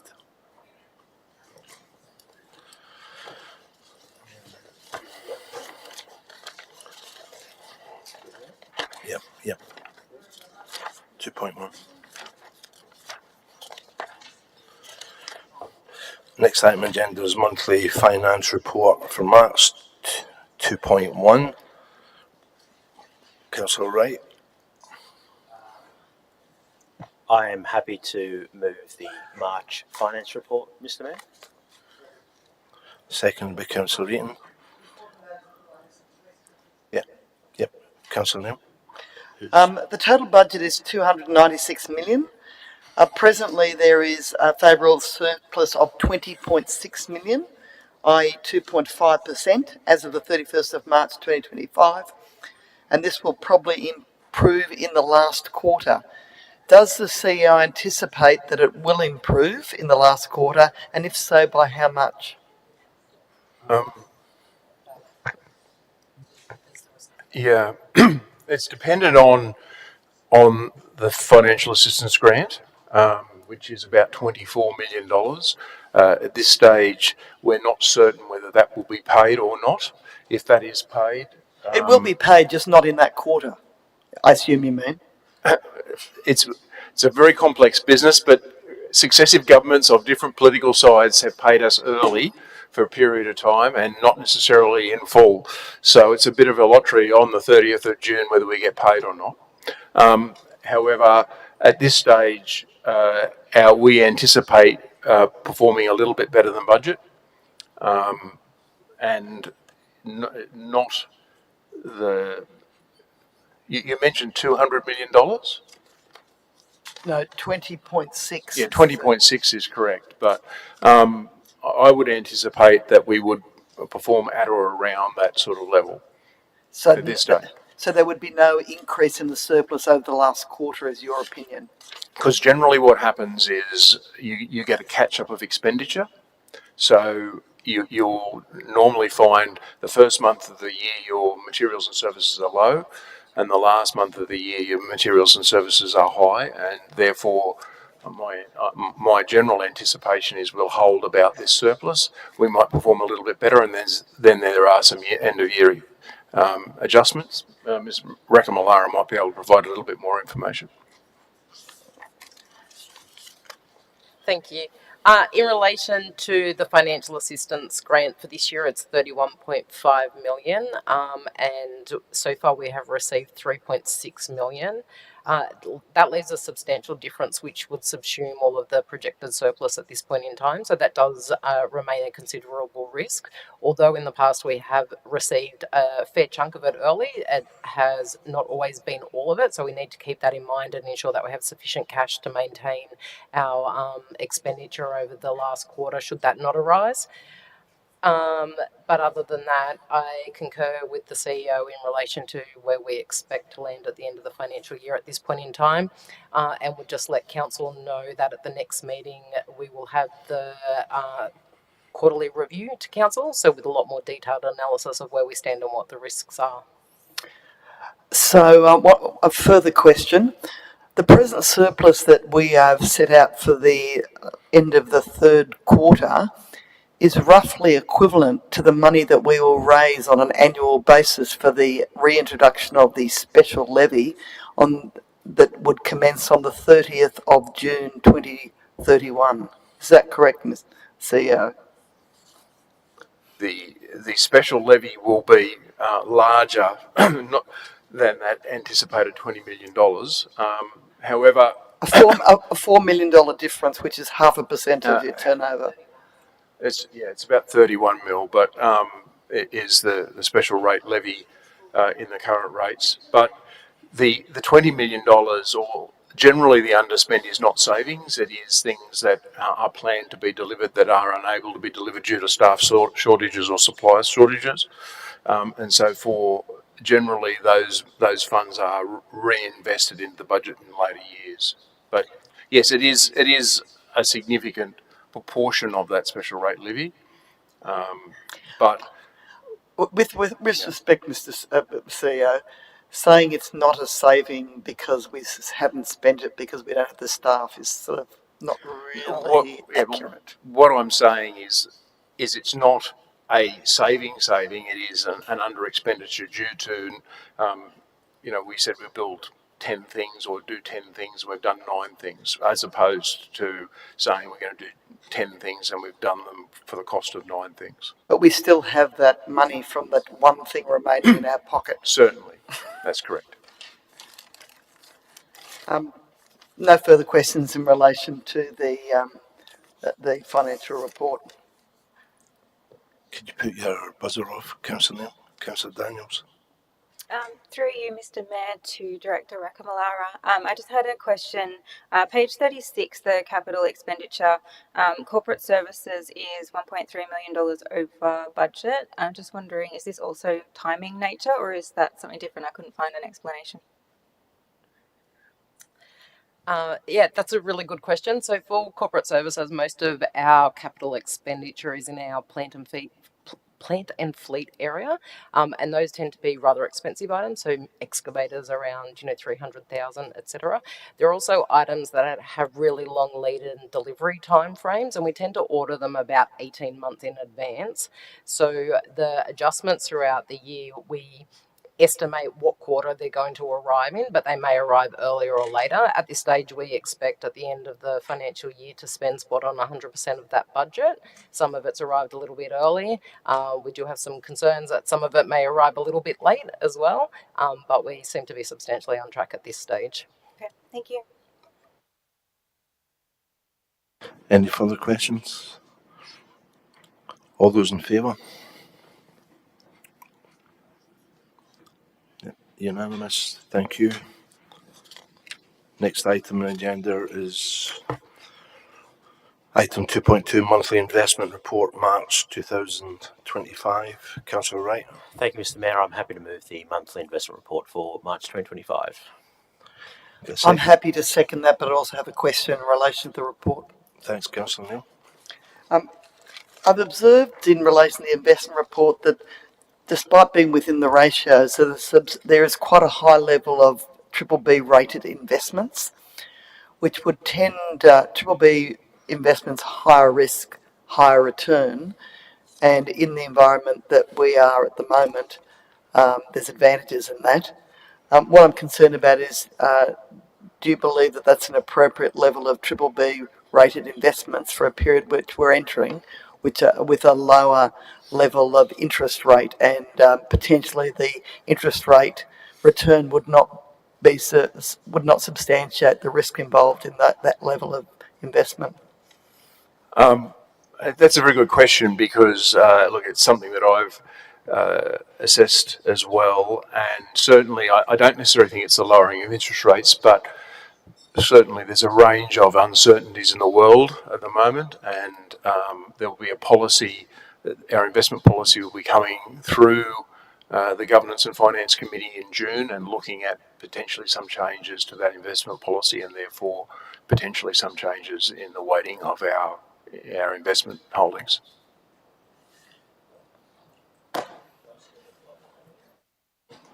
Any further questions? Nope. All those in favour? All those against? Carried. Unanimous. Next item on the agenda, Economic Development Committee Minutes, April 2025, item 2.3. Councillor Martin O'Malley. Yes, move the recommendation, and after some discussions with the director regarding Buddenderry Tip, we did decide to put some clarification into the staff. Do have an updated points 2 and 3 just to clarify what we're looking for in the briefing paper to come to the July Buddenderry workshop for councillors. So the information that we're looking for is on the screen there in number 3, including financial results and revenue costs, current consent conditions, licensing, etc. So it really is just a current status briefing paper, and then that will come to the workshop for all councillors in July. That will be at 4 o'clock before the EDC general meeting at 5 o'clock. So I move that, and Councillor Milland. Could I have a second, Councillor Milland? So, Councillor Moore, you speaking? I'm happy to second, Mr. Mayor. All right. Councillor McGregor?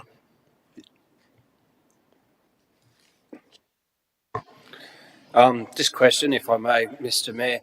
The new 2 and 3, I was just reading through it there and I saw in 2E, the strategic significance and value of Bunbury Waste Facility with an estimated value exceeding $2 billion.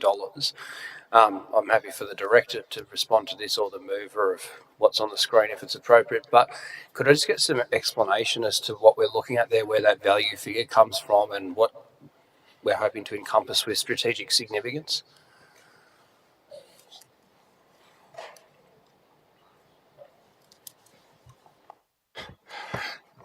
sorry, okay, so the figure comes from work that was done back in Wyong Council, and it was in the range of over the $1.5 billion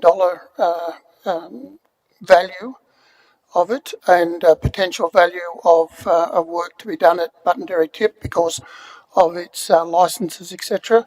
So that's certainly where it comes from. The significant portion comes from the revenue workshop we had the other day, and that is regards to the income that is currently going through the tip, which was a income benefit of around $15 million a year.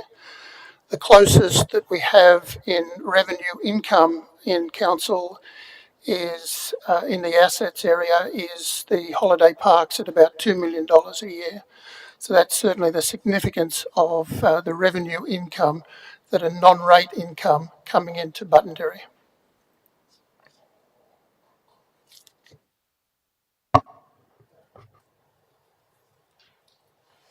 Oh, sorry. So thank you for that response. So with the $2 billion, are we talking about the value being the $15 million a year over the life cycle of the asset, or are we talking about that in terms of if it was sold today, it would be worth $2 billion? Yes, the value that was done back in Wyong times was the value if it was sold as that value. At the moment, 15 million over a lifetime of 100 years might get you that amount of money, but certainly the value of the asset that we have, if it was sold today on the open market, would certainly be up around that number. What we're trying to do here with the workshop is understand what can be done, what we can do with the FOGO strategies that we're putting in, and what could come from that, as well as what other assets we could use within Buttonderry Tip, especially with the A, B, C, D, etc., and that is specifically around the issues of tips in northern Sydney, and that's certainly open for discussion at the workshop as well.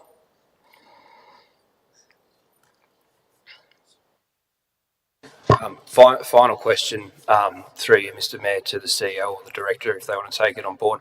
Are we aware of any interest from a private company in taking over the tip, or is there a government organisation which is interested in it? Is the question, to be succinct, is are we aware of any interest in any external body to our own taking over the tip? Through you, Mr. Mayor, to Councillor McGregor. In its entirety, there has been no offers to council that I'm aware of, but when you are looking at specific components, there is interest in the facility. If we can clarify that, for example, at the moment we have a waste composter operating concession on the site. That will soon cease, but that's the sort of activity that might well be able to be located there. A metals recycler, generally a waste-related activity. The FOGO operator, if we locate the FOGO facility on the site, they would be your tenant, and they potentially may build a larger plant and take third-party FOGO type product and pay us some form of rent. They're the sort of opportunities, I think. Councillor Smith. Thank you, Mr. Mayor. Just in terms of what is up on the screen and the general tenor of the discussion, which I support in principle at this point, and have previously suggested that there may be some income opportunities here. However, I am mindful that there's also a level of risk and unintended consequences from going too enthusiastically down this path. So I just can't see, and through you, Mr. Mayor, to the CEO, how we're factoring in the risk component and where councillors will get an understanding of that risk component.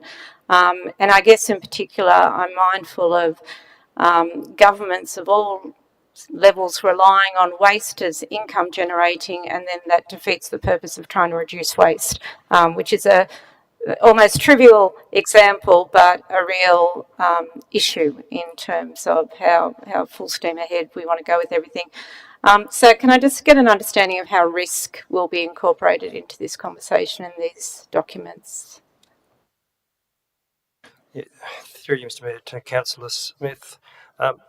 In my discussions with Councillor McNamara, that was a key component, that we look at a workshop so that we can look at all the impacts that might be, across the site. So, there are things like, restrictions to the volumes, etc., that we need to consider on the site. What are the consequences of that? How we can consider that. There's also the capital works component, how to build that in if we're going to increase the usage and those sorts of things. So the intention was to not be a comprehensive review, and as Councillor McNamara has put in there, has highlighted, information that we do have, share that with councillors. So at this workshop, so we can look at those next steps going forward, which will include the risks. Thank you. So Councillor McNamara, would you just incorporate some wording in part 2 about the need to consider all aspects of the risk in options? Yeah. It is self-evident, but maybe it is included in what we want in the briefing paper, and put it in 3 as an item. If at the bottom of 3 we also include that the briefing paper should include risk factors as well to discuss at the workshop. Okay, if there's no one against it, I'd say, Mr. Mayor, if you want to put anybody against the motion. Yeah. I'll put in the motion. All those in favour? Okay. Unanimous. Thank you. Next item agenda is 2.5. Integrated Planning and Reporting IP&R Draft Documents Suite for Exhibition. Councillor Eaton. Yes, Mr. Mayor, I'll move the recommendation with just a couple of minor changes which have been circulated to all councillors and to civic support. So if we could have those put up. Can I have a second down from Trent? Councillor So I'll just briefly go through the minor changes. The somewhat more significant one is to add an additional and new fee into the schedule of fees. I've done that in conjunction with the Director of Planning, who's not here tonight, and with the General Manager. And it's important to say that this is an attempt to recover more money from major developers if they so choose. So it's an optional fee. They can pay the standard pre-DA fee and go through the standard process, or they can elect to, with the consent of council, to go through this significantly higher fee, and obviously the fee recouped would then be available to pay for additional processing time, either for their matter or for other matters. and get these bigger developments through potentially in a quicker time, but at no cost to council, and indeed this would possibly make some extra income to council. So that's the main change. The other change is to just tweak the KPIs for the development assessment team, which are now in line with what reduction has been achieved so far in the 6 months or so to date. And again, those figures have been run past the CEO. And while I think he might say they're a bit of a stretch, he doesn't think they're unattainable, although I'm sure he'll comment if I put words in his mouth. So they're the only two changes that I'm proposing.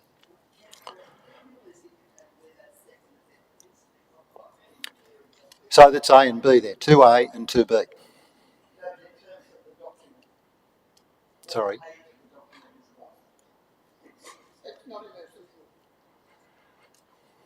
Oh, what page? It's a new fee. So it's not on a page at the moment because the fee doesn't exist. The first amendment, 2A, is on page 177 of the attachment.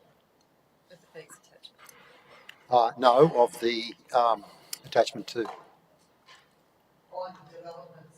Yes, yes. Councillor Eaton, can you put off your buzzer? Councillor Yeah, Lamont? sure. We're on item 2.5, aren't we? Yes, 2.5. Am I able to speak against Rick? Okay.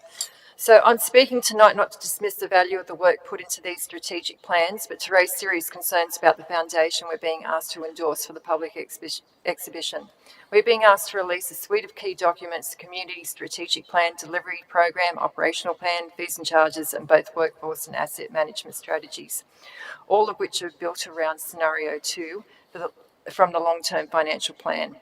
Scenario 2, which has not been voted as the preferred scenario, so we need to remove that, assumes that in 231 we will introduce a new permanent special rate variation to maintain financial stability. This contradicts what most of us councillors campaigned on: no further rate rises. It also runs directly against our financial sustainability strategy, which clearly states that council should reduce its reliance on SRVs to avoid long-term structural imbalances. It also assumes financial stability that in reality is being propped up by future decision from IPART, one that hasn't yet happened and may not. And here's what the issue what we're really looking at but not talking about clearly enough. We're not just facing a one-time funding gap, we're staring down the path of future structural deficits. That means even if we balance the books in the short term, our cost base and service expectations will continue to outpace our income unless we make real changes. Scenario 2 delays that reckoning, but it doesn't solve it. I'm not convinced that there is a clear evidence that council has exhausted all other options before reverting to another SRV. Why are we aiming for a 0.75 productivity percent target when other levels of government aim up to 1.5%? And that 0.75 is only on productivity targets on materials and services. Which brings me to something else we should be able to say out loud. We need to seriously revisit the question of de-amalgamation. Our current service footprint, governance, complexity and financial stress raise legitimate questions about whether the amalgamated model is delivering value or whether it has locked us into a structure that is unsustainable for the long term, making us unfit for purpose, especially long-term purpose. But back to these documents, I say to my fellow councillors, let's not endorse plans that assume another SRV is inevitable. Let's send these back for a version that reflects full exhaustive reform and not deferral. And to the community, please engage. These plans will shape your roads, your rates and your services. Pay attention, ask questions, let councillors and council know what you think, because what we're really debating here is not just a budget, it's your future cost of living. Thank you. Thank you, Councillor Neal. I have some amendments to put forward as well that have been circulated.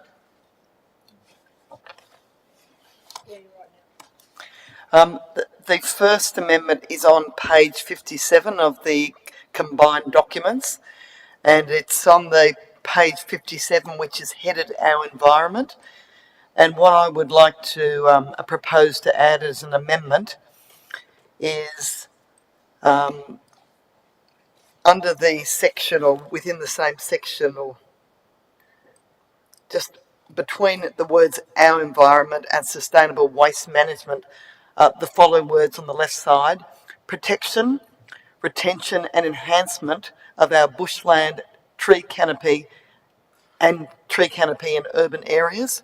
And then on the right hand side, invest in urban forest canopy in areas of high pedestrian and cyclist activity to mitigate the urban heat island effect.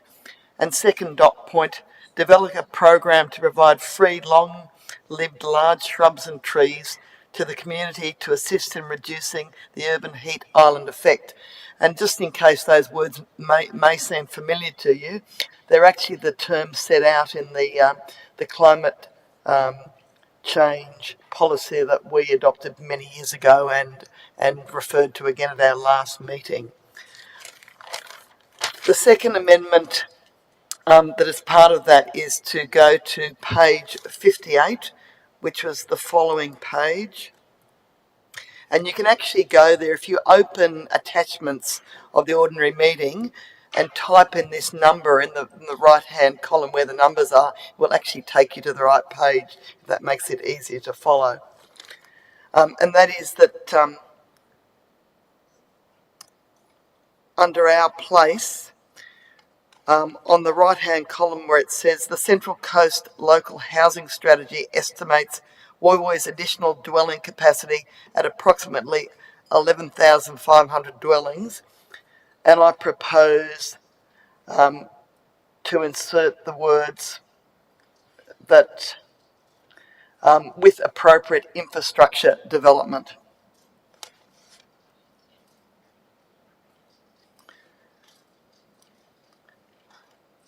There's also a further amendment on page 158.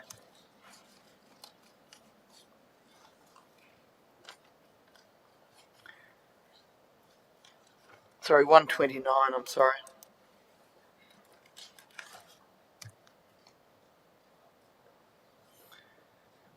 Where it says on the third line down, delivery of our bush regeneration program, and I'm moving that we add in an enhancement of our urban tree canopy. These amendments all in relation to implementing our climate change policy and are all already included in the policies and plans of the council, but I think it's very important that this document include and recognise these particular policies. I also have a range of questions that I would like to put in relation to these documents. I don't know whether you, if you will take those questions at this point in time, Mr. Mayor, or at a later time. I'll just check with the mover if he's happy with the amendments.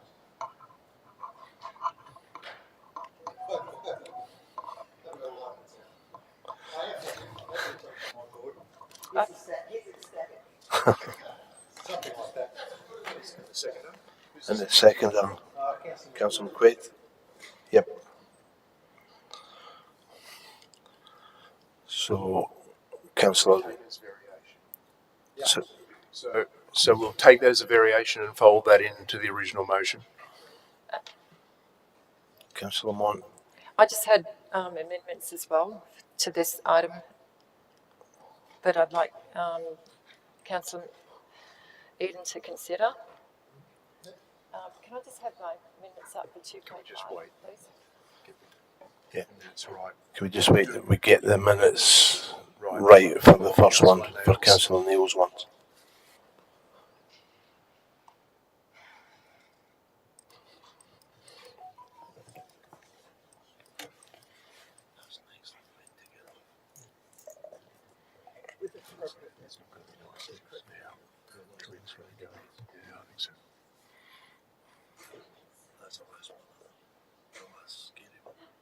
I think so. Oh, you've got the rescission, but the committees.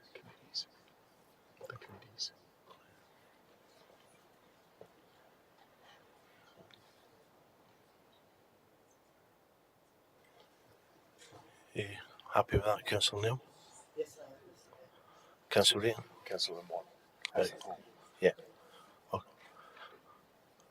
Yeah, Councillor Smith, can you put off your buzzer, and Councillor Lamont? I don't know, whose buzzer? No, what? I don't have control. Yeah. One of yous, Councillor Lamont, but you're going to do. Definitely not. That's it. Oh, it's went off again. You can put your buzzer on. These are the amendments that I'm proposing, and I just wanted to know whether Councillor Eden. No. Not this time, sorry. Yep. There you go. No. Councillor Smith. Thank you, Mr. Mayor. I mainly have some questions and minor formatting tweaking, but I am a little. Sorry, start again. I just noticed in the draft delivery program, a couple of things that were previously raised via email, a couple of things have been incorporated and other things have not. But I also noticed that in the project tables, there's no dollar figures against the line items. They seem to be grouped. When I went back through previous operational plans, they were provided, that information was provided quite differently. So my request is that the draft operational plan be amended so that there are dollar items against the line items in the tables.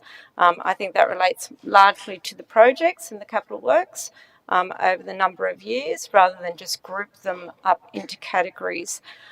So that's the first point. The second point is I sent an email around, so it wasn't through a formal resolution, but I did get the sense that my suggestion was picked up. And it looks as if it was picked up partly in the documents, but not entirely. So it referenced a previous document from Gosford Council that identified each directorate, the purpose of each directorate, their financial for each directorate, but it also had the workforce, the head count, and it also had the assets for each directorate. And that has not appeared, those last, and it actually had measures as well.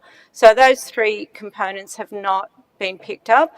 I notice in the workforce strategy there is some total numbers for each directorate, but that's not what that report provided as a template. So I will be asking if that can be included. Oh, and sorry, it's up there as well.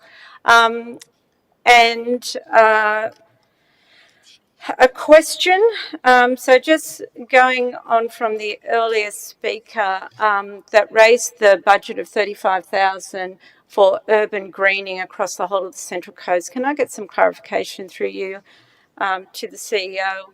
What that budget gets us, $35,000 for urban greening across the whole of the Central Coast? I'm sorry, I can't give you that advice. Phil might be able to. Thank you. Yeah, through you, Mr. Mayor, to Councillor Smith. So the Parks and Reserves team plants 60 to 70 trees per year. That's based on requests from the community, and that comes to about 35 grand per year. Sorry, Mr. Cantland, how many trees was it? 60 to 70. 60 to 70 trees for $35,000? Yeah. We're doing something wrong if 60 to 70 trees cost $35,000. So that deeply concerns me. Can I, well, firstly ask the mover to whether he will accept those two amendments up there, but I will add a third amendment that our information on our Your Voice, Our Coast provides that detail, and ask the question of what the community would like. Well, there needs to be a better way of framing that, but that's ridiculous. 35,000 trees. There's $35,000 for 60 trees? Can I just be clear that, and well, I've done this in a number of locations, that's generally a fairly mature tree, and that is sending a crew out to water them, because then they're street trees. It's much cheaper to give them out to people, but that's generally to people who will plant them in their backyard and would go to Bunnings and buy them anyhow. But we're talking about placing a street tree and coming back 5 or 6 times to ensure that it is watered and the tree improves. I have been involved with urban greening strategies in the past, and they're obviously more efficient if you go to certain areas where there are a shortage of street trees and you can put 5 or 6 trees in one street, then that's much more efficient to service it. Whereas if you put a tree in one street in one nobby and then another tree in Wyong, and you've got to move around between those trees, it becomes quite inefficient to service them. So they are expensive when you do reasonably random one-off tree replacements. So could I request an amendment that we include an item that pilots an urban greening program on the Woy Woy Peninsula in addition to that funding? And I'm not trying to put a figure on it, but I would like that to be included in the operational plan. We just adopted it as part of our strategy, so we should have it in an operational plan. I don't know if it works like that. Certainly meant to. Sorry? That's why I'm saying a pilot. I think value for money would not say $35,000 for 60 trees. So I think if we've got a very active, engaged community on the Woy Woy Peninsula that wants to do this stuff, and what we are not doing is funding them or providing that kind of assistance that meets their willingness and their capacity, and as the CEO said, a perfect area for this kind of program, because it does need 10 streets in 10 trees in each street. So I would request that be incorporated into the operational plan. And sorry, my last point was we do have a resolution on the books that says these documents need to be accompanied with a plain English version. Where is the plain English version? No, without the pretty pictures, which were beautiful, but where's the version without the pretty pictures?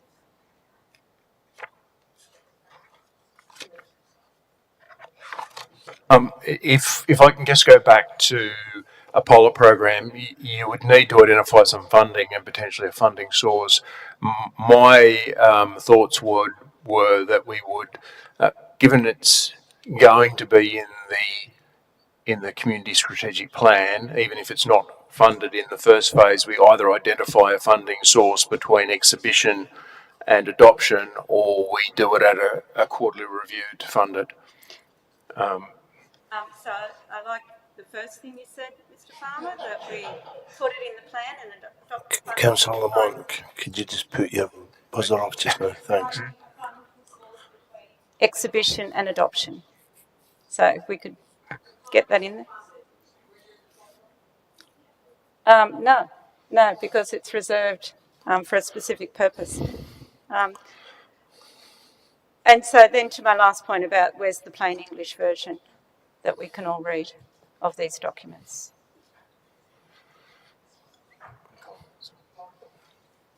Thank you, Councillor. Per our community engagement strategy document, we have a commitment to produce plain English versions. The process is at the end of exhibition, when the content is confirmed, that is produced and published on the website. If the request is to run it in parallel, that is something certainly that we can accommodate, but it hasn't what's been implemented to date.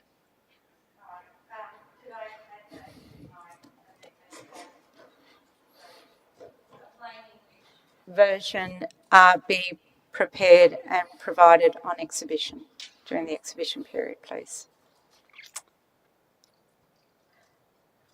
And I realise I'm not set to those various amendments. Councillor Written. Yeah, he has to. I just have some questions. Yeah, he has to address. Councillor, who's the Councillor Castles? Could you just be a buzzer off for a second, please? Who else is going on? Thank you. Look, I'm okay with the spirit of it. The problem I've got is that it, particularly the first part, I suspect will significantly delay the publication of the draft, and then we run into troubles. So if the wording could be that be prepared whilst it's on exhibition and comes back to the council at the time of adoption, then I think that gets around that problem. But I'm happy to, if the general manager's got a different view and can be done in time, then I'm okay. Sorry.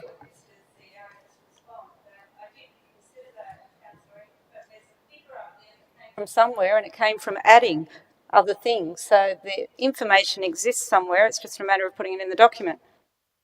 We may well the identification of the capital numbers makes it messy to look at. For a design and simplicity reason, it was rolled up, but we can unroll that, and that would be possibly able to be done in time for exhibition. We're looking; it gives us a couple of days to do that. The question, the second one, which is about the can we update the employment type by directorate in the workforce management strategy rather than the op plan? That's a little bit easier for us to do. They're on exhibition together.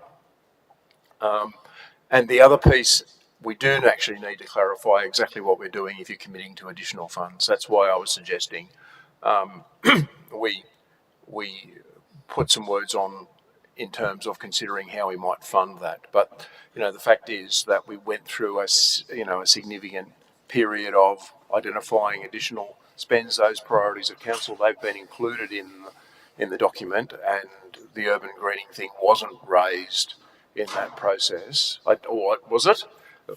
Anyhow. So I'd prefer not to just pick money out of nowhere here. That's not the sort of financial discipline we should be showing, even though it's comparatively small amounts of money. What about the surplus that I just confirmed about? That's why I'm saying we may well be able to find something by the time we land. Okay? And then we can give you a way that we can fund that as an option for the council to consider to adopt. So can I confirm, Mr. General Manager, you're saying that the part one, you're comfortable that that can be done without it affecting the time for exhibition? Yes, I've been told yes, we can. All right, I'm happy with that. So that will be, just to be clear, that will be identifying the numerical values of the capital items that are identified in the major items in the delivery program. It will make it look uglier, but it will be more informative. Mm-hmm.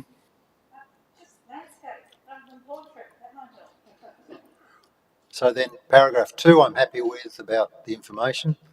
Paragraph 3 then needs to, I think, Councillor Smith to say something like that a further report come back on the ability to fund a pilot project.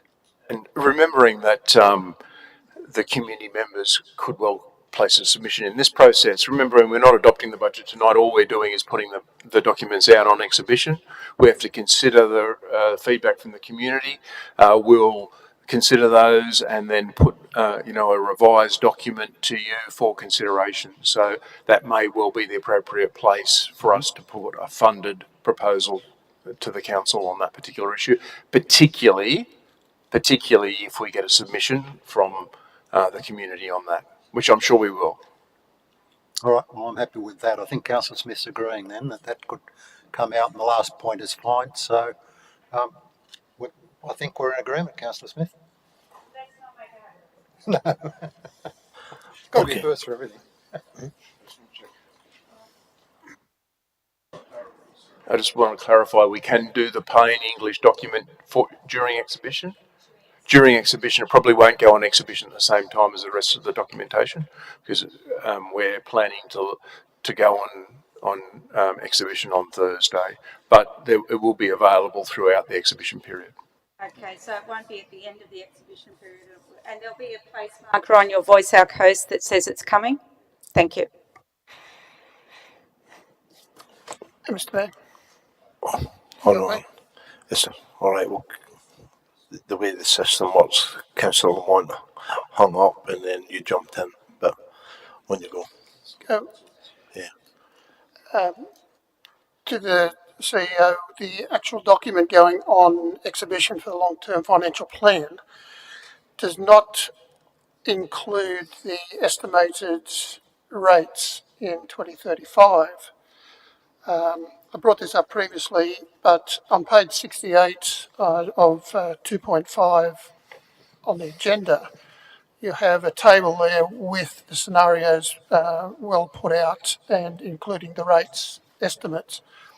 So I just wanted to, formally at the meeting, just make sure that that table is included in some document that goes out during the exhibition so the public can see very easily what those numbers are.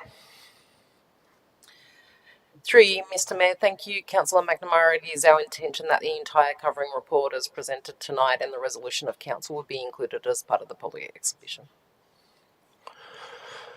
Thank you, and apologies, Councillor Lamont, because you were at the top, but because when you shut off it goes down. So, Councillor Castles. Oh, she's gone now. Councillor Lamont, you're back on.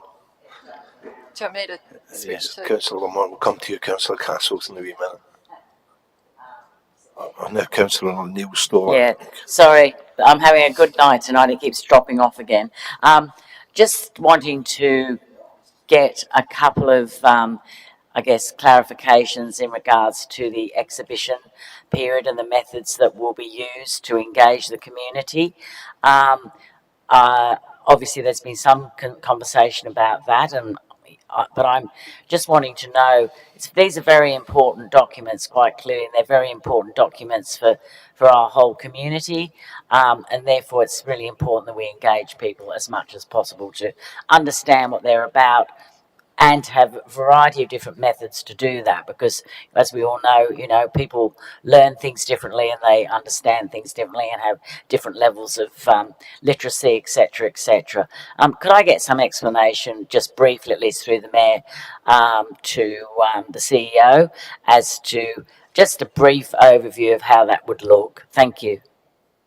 Thank you, Councillor Castles. I've asked Ms Jenkins, who will be looking after the exhibition period, and both she has both the team that prepared the documents and also the team that will be managing the public exhibition process. Thank you, Councillor, for that question. I will try and be brief, but the engagement plan is extensive. So we have our general exhibition, so notification that the documents are available, direction to our Your Voice, Our Coast webpage.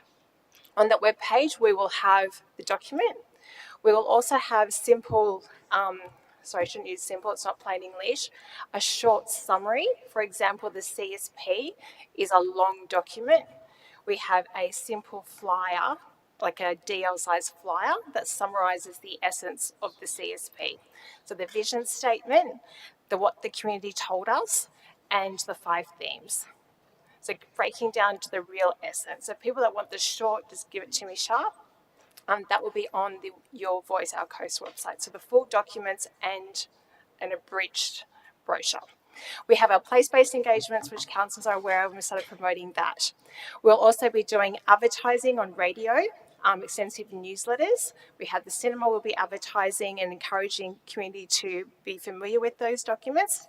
And we're running a 28-day education campaign, aligning to 28 days of exhibition.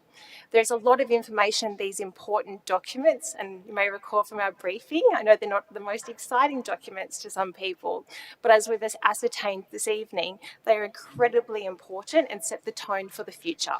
So each day for 28 days, we're breaking down simple facts about the document, why it's important, and a key measure or some sort of other metric that's relevant. So it'll be a range of things that we're excited to be working through as a team.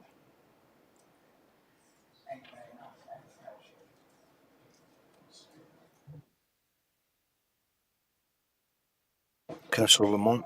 Thank you, Mr. Mayor. A question to the CEO through you.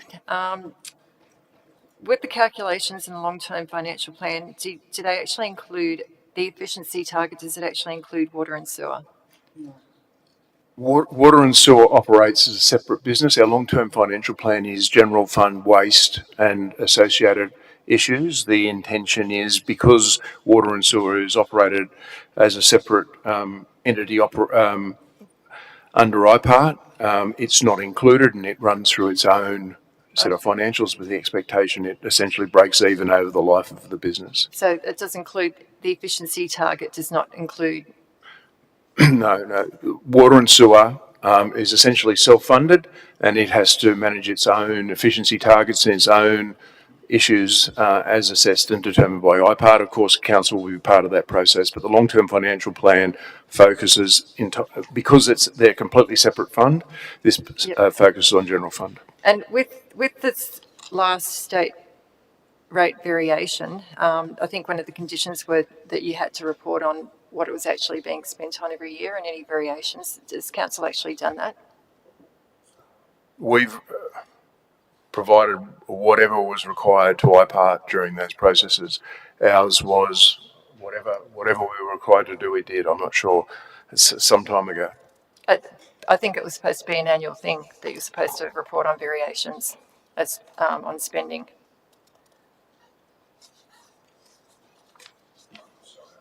I can't answer that. Or could you find out for me whether it was a requirement and whether it has been followed, please?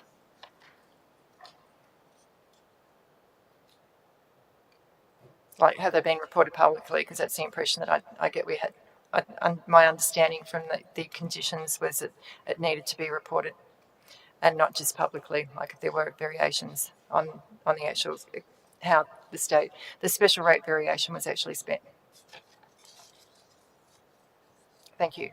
Thank you. Councillor Neal. Yes, I have a number of questions. I have foregone quite a number of them because the hour is late and people's focus seems to be wavering. But there are a number of questions that I feel that it is necessary to ask. The first is in relation to page 162 of the program, and that is in relation to item 100283, Reserve Upgrade Redevelopment of Woy Waterfront Park. I've been advised and wish it to be confirmed that that project includes a rectification of the foreshore between the Fisherman's Wharf and the ocean pool, where it's been falling away and there's been protective orange taping put up, but it's quite dangerous. Can it please be confirmed that that project, which is to take place in the coming financial year, covers the rectification of that collapsed foreshore area?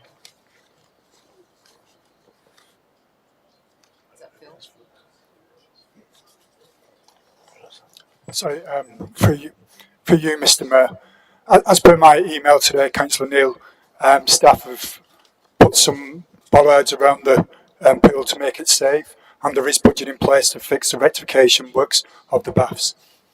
So it is included in the project? It is in the budget. Okay. The other question I have is that on page 218 of the combined document, it sets out the conduct service reviews which we discussed in some part in recent meetings, and I noticed that those reviews are listed for all of the 4 years starting in 2025-26 and continuing until 29.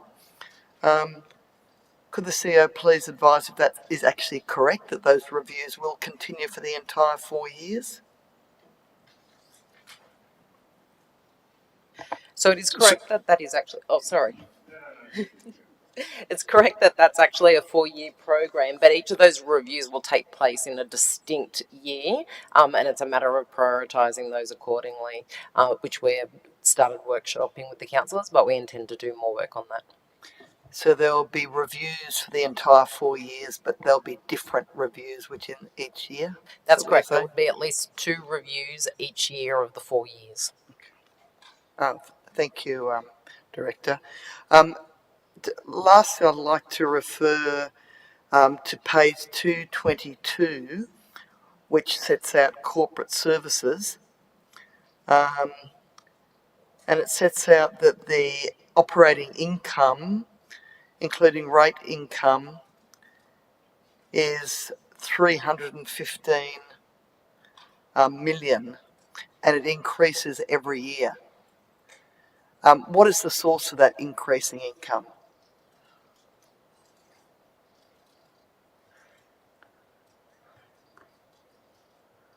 So corporate services has a number of sources of income, but one of the key things that we do is manage the rate income for the whole of council. So for next financial year, the rate income for the council is $212 million. Each year that would increase by the amount of the rate peg set by IPA, and that's part of the increase. There are a number of other revenue sources in the corporate services area. One of the key ones of those is land information certificates. So we manage the conveyancing certificates for the organisation as well, and that's a high volume area in this location. So those fees are a mixture of fees set by legislation and set by council and appear in our fees and charges. So the increasing rate income, is it increasing substantially each year, despite the fact there's not the introduction of an additional special levy? Is that correct, Director? It depends on your definition of substantially. So we'll increase so by 10 million I would call substantial, wouldn't you? Well, it increases by the rate peg, whatever the rate peg, and we estimate what that rate peg is going to be over the 10 years. So it will depend on what IPART determines. I'm merely suggesting to you, Director, not that there's anything untoward happening, but that the council receives an increasing amount of rates each year without having to impose any additional special levy. Yes. Yes, but we also have to pay award increases, our goods and services go up, and our depreciation and our cost of construction goes up. So these are all indexed. And so if you look at $10 million, seems like a lot of money, but on $315 million, that's less than 3%. So the reason I ask this question and the reason I'm concerned is not so much in relation to the rate peg and its increase.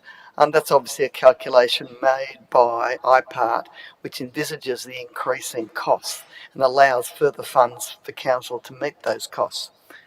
What I'm concerned about is the recommendation of the officers, which is set out at number 2, which envisages not only that IPART provides us with additional funds each year in increasing general rates, but it also presupposes that a special levy that was imposed now, well, it was imposed for 3 years and now it's running through its 10-year period and is set to expire in the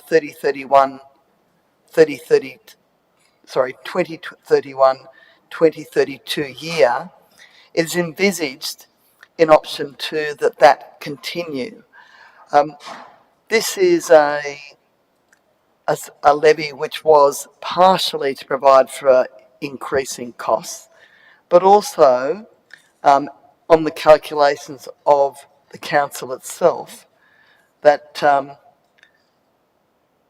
8.4 million of it was to cover the costs of what might be described as the financial crisis. This sum, in my mind, is not appropriate to continue on into the future, bearing in mind that due to the diligent financial management of this, our executive and the support of this council, that these funds will be repaid well and truly by this period. Certainly the community felt that the special levy for the purpose of dealing with the financial crisis was an imposition which was unwelcome. And I believe that there are circumstances now where we can forego at least that sum of $8.4 million so that our community shares in the benefit that's been accumulated from the pain they suffered by having to pay those additional rates over that period of 13 years. There's clearly envisaged efficiency dividend, which is the same on all the options that are provided to us. And I think that is quite appropriate. And I have to say, I have been part of a federal government where an efficiency dividend of 1% was considered quite reasonable. And I certainly think it is here. And I acknowledge that and endorse the decision of the administration in applying that and applying some financial stringency to their decision making, because of course if we don't relook at our programs and its funding and where our funds are allocated, eventually funds are allocated in a way which is inappropriate and wasteful. So I think it's really important to do that. But I think we do have to share both the pain, which we have with ratepayers, and share the upside as well. It might be suggested from this document. 30 minutes is well and truly over. Councillor Neil, could you wind up your I know question? I must be effective when Doug doesn't want to hear me. No, you've been speaking twice. You're not speaking. I think it's extremely important that we show faith with our ratepayers by not continuing to impose on them the rate levy, the portion of the special rate levy which was to deal with the financial crisis. And I strongly urge the council, I know this is going on exhibition, but when this comes back, that we note that the ratepayers do not want to have this pain any further, and that we rethink our position and remove this portion of the special levy. Mr. Mayor, may I speak since I've been waiting for some time? We're actually, I'm going to, we're 30. You've already spoken. No, I moved an amendment. I didn't speak to the debate. No, we're over time, so Councillor Liam, would you like to? That's about the chairing of the meeting, Mr. Yeah, that's fine. Good. You did a great job yourself. No need to speak. All those in favour? Councillor McKenna, Councillor Millen, Councillor Daniels. No, the council, he accepted the amendment. He accepted the changes, so we're voting on the motion. Yes. So, all those in favour of the motion? Councillor McKenna, Councillor Millen, Councillor Daniels, Councillor...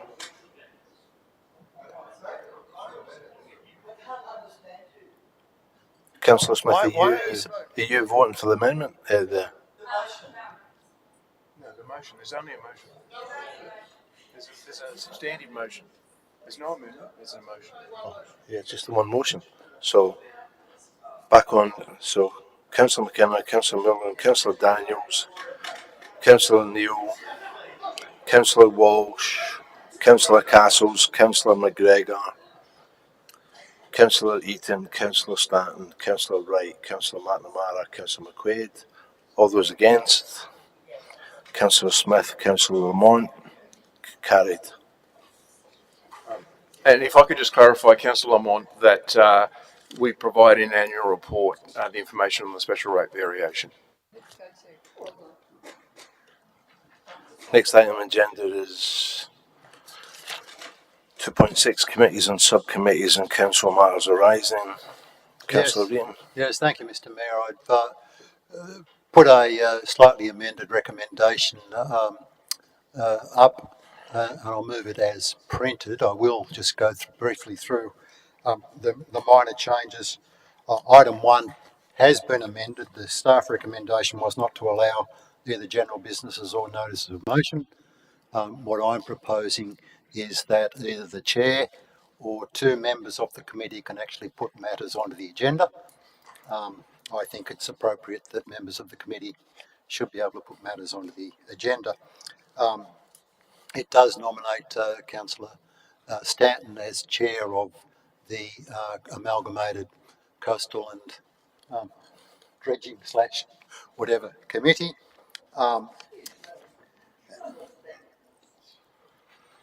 I just don't remember the name, Councillor Neal. And I am proposing that the appointments to the committees be done by way of motions arising and dealt with as separate matters arising, one for the Coastal Committee and one for the other committee, I think is the Poet Committee. And the Mangrove, yes, and the Mangrove Committee as separate matters so that we can try and get through this more expeditiously.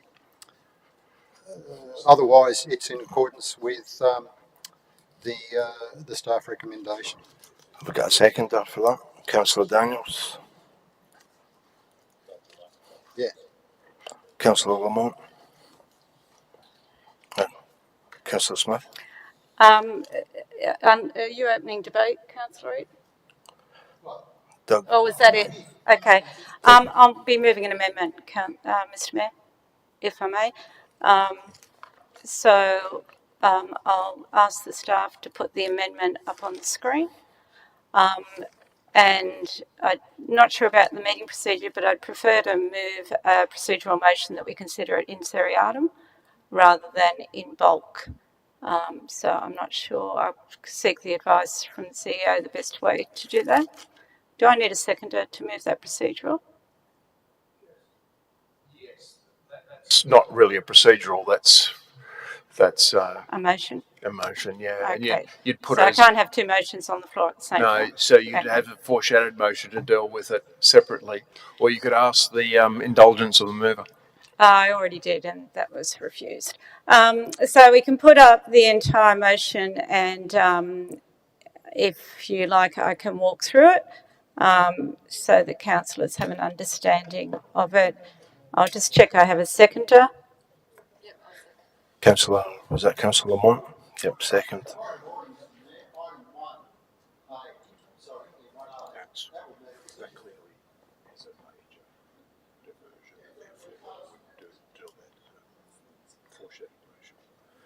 Yeah, this will just some advice from the CEO is like this would be classed as a foreshadowed motion because of item. What, all the parts of it, Mr. CEO? You haven't even read them, I don't think.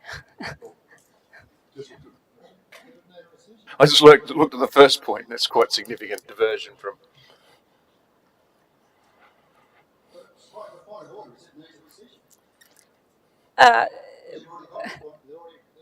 All right. Well, you can remove part one, and we'll keep going with the other ones, and then we'll deal with that at the end. So, if I could go through this, that the establishment of the Library Review Panel was very clear that it was reporting directly to council, and there seems no reason to change that at this point. Similarly, the expectation of the Aboriginal Advisory Committee, I would imagine, would be to report directly to council. Part three, which is the protection of the Environment Trust, I think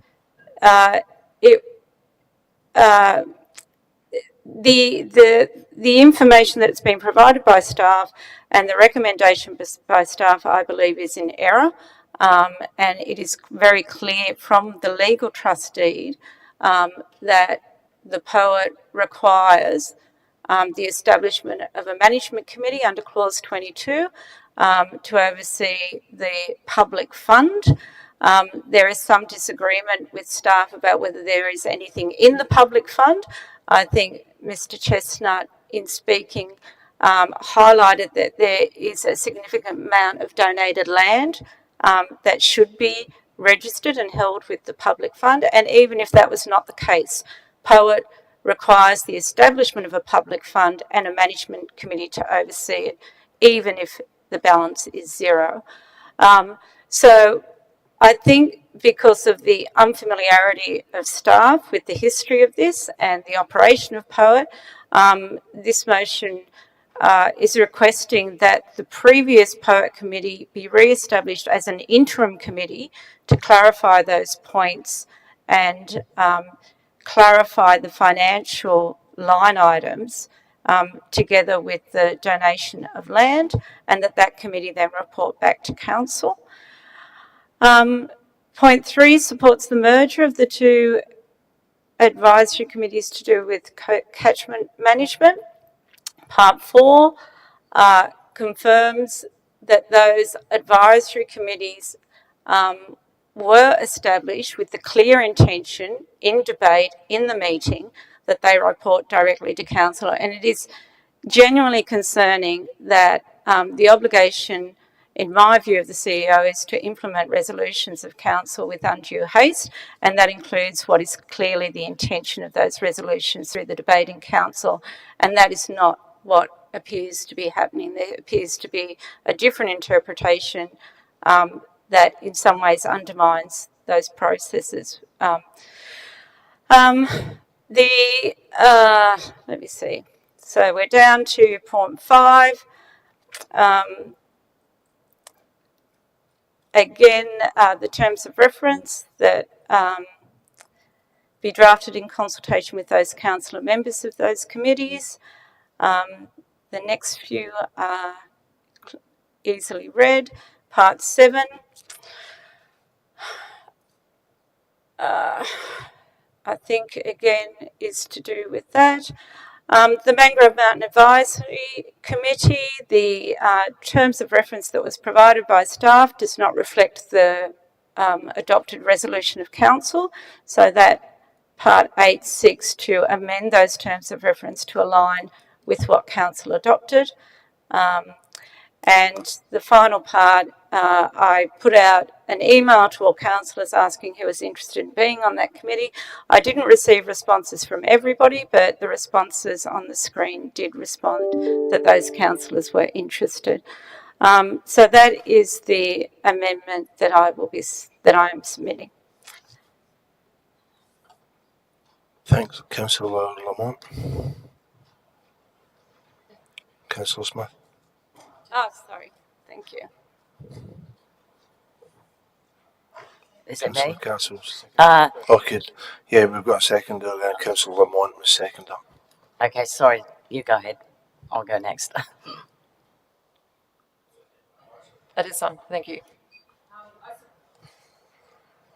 I support the merger of the Catchment Coast Advisory Committee and Dredging and Water Management Advisory Panel to become the Coastal Estuary and Floodplain Risk Management Committee, but not a subcommittee. I believe consolidating these two into a single Coastal Estuary and Floodplain Risk Management Committee is a sensible step to streamline discussions and avoid duplication in technical matters. However, I strongly object to the proposal that the terms of reference for this new committee be drafted and then referred to the Environmental Planning Committee, or for the newly merged committee to be a subcommittee of the EPC Committee. That is unnecessary, counterproductive. It directly contradicts the intent of the original resolution establishing the Catchment Coast Advisory Committee, which was to operate as a standalone committee reporting directly to council, not filtered through another non-decision-making committee. Requiring recommendations from one advisory committee to pass through another advisory committee before reaching council is a bureaucratic loop that serves no functional purpose. What more could the Environment Planning Committee possibly add in terms of expertise, fact-finding and debate that hasn't already been rigorously considered by a group focused specifically on estuary, floodplain management and coastal and catchment issues? I previously shared a comprehensive document outlining my concerns with Council's current committee governance structure. I continue to believe this structure is flawed, duplicated, inefficient and costly, and now we know it comes at a massive cost of nearly $500,000. We have created a layered system where recommendations are funneled, delaying decision-making and wasting valuable resources, including time, staffing and councillor effort. We are elected to be efficient, transparent, effective, and this structure achieves none of those. We must be honest with ourselves. More meetings means more cost, more duplication means more inefficiency.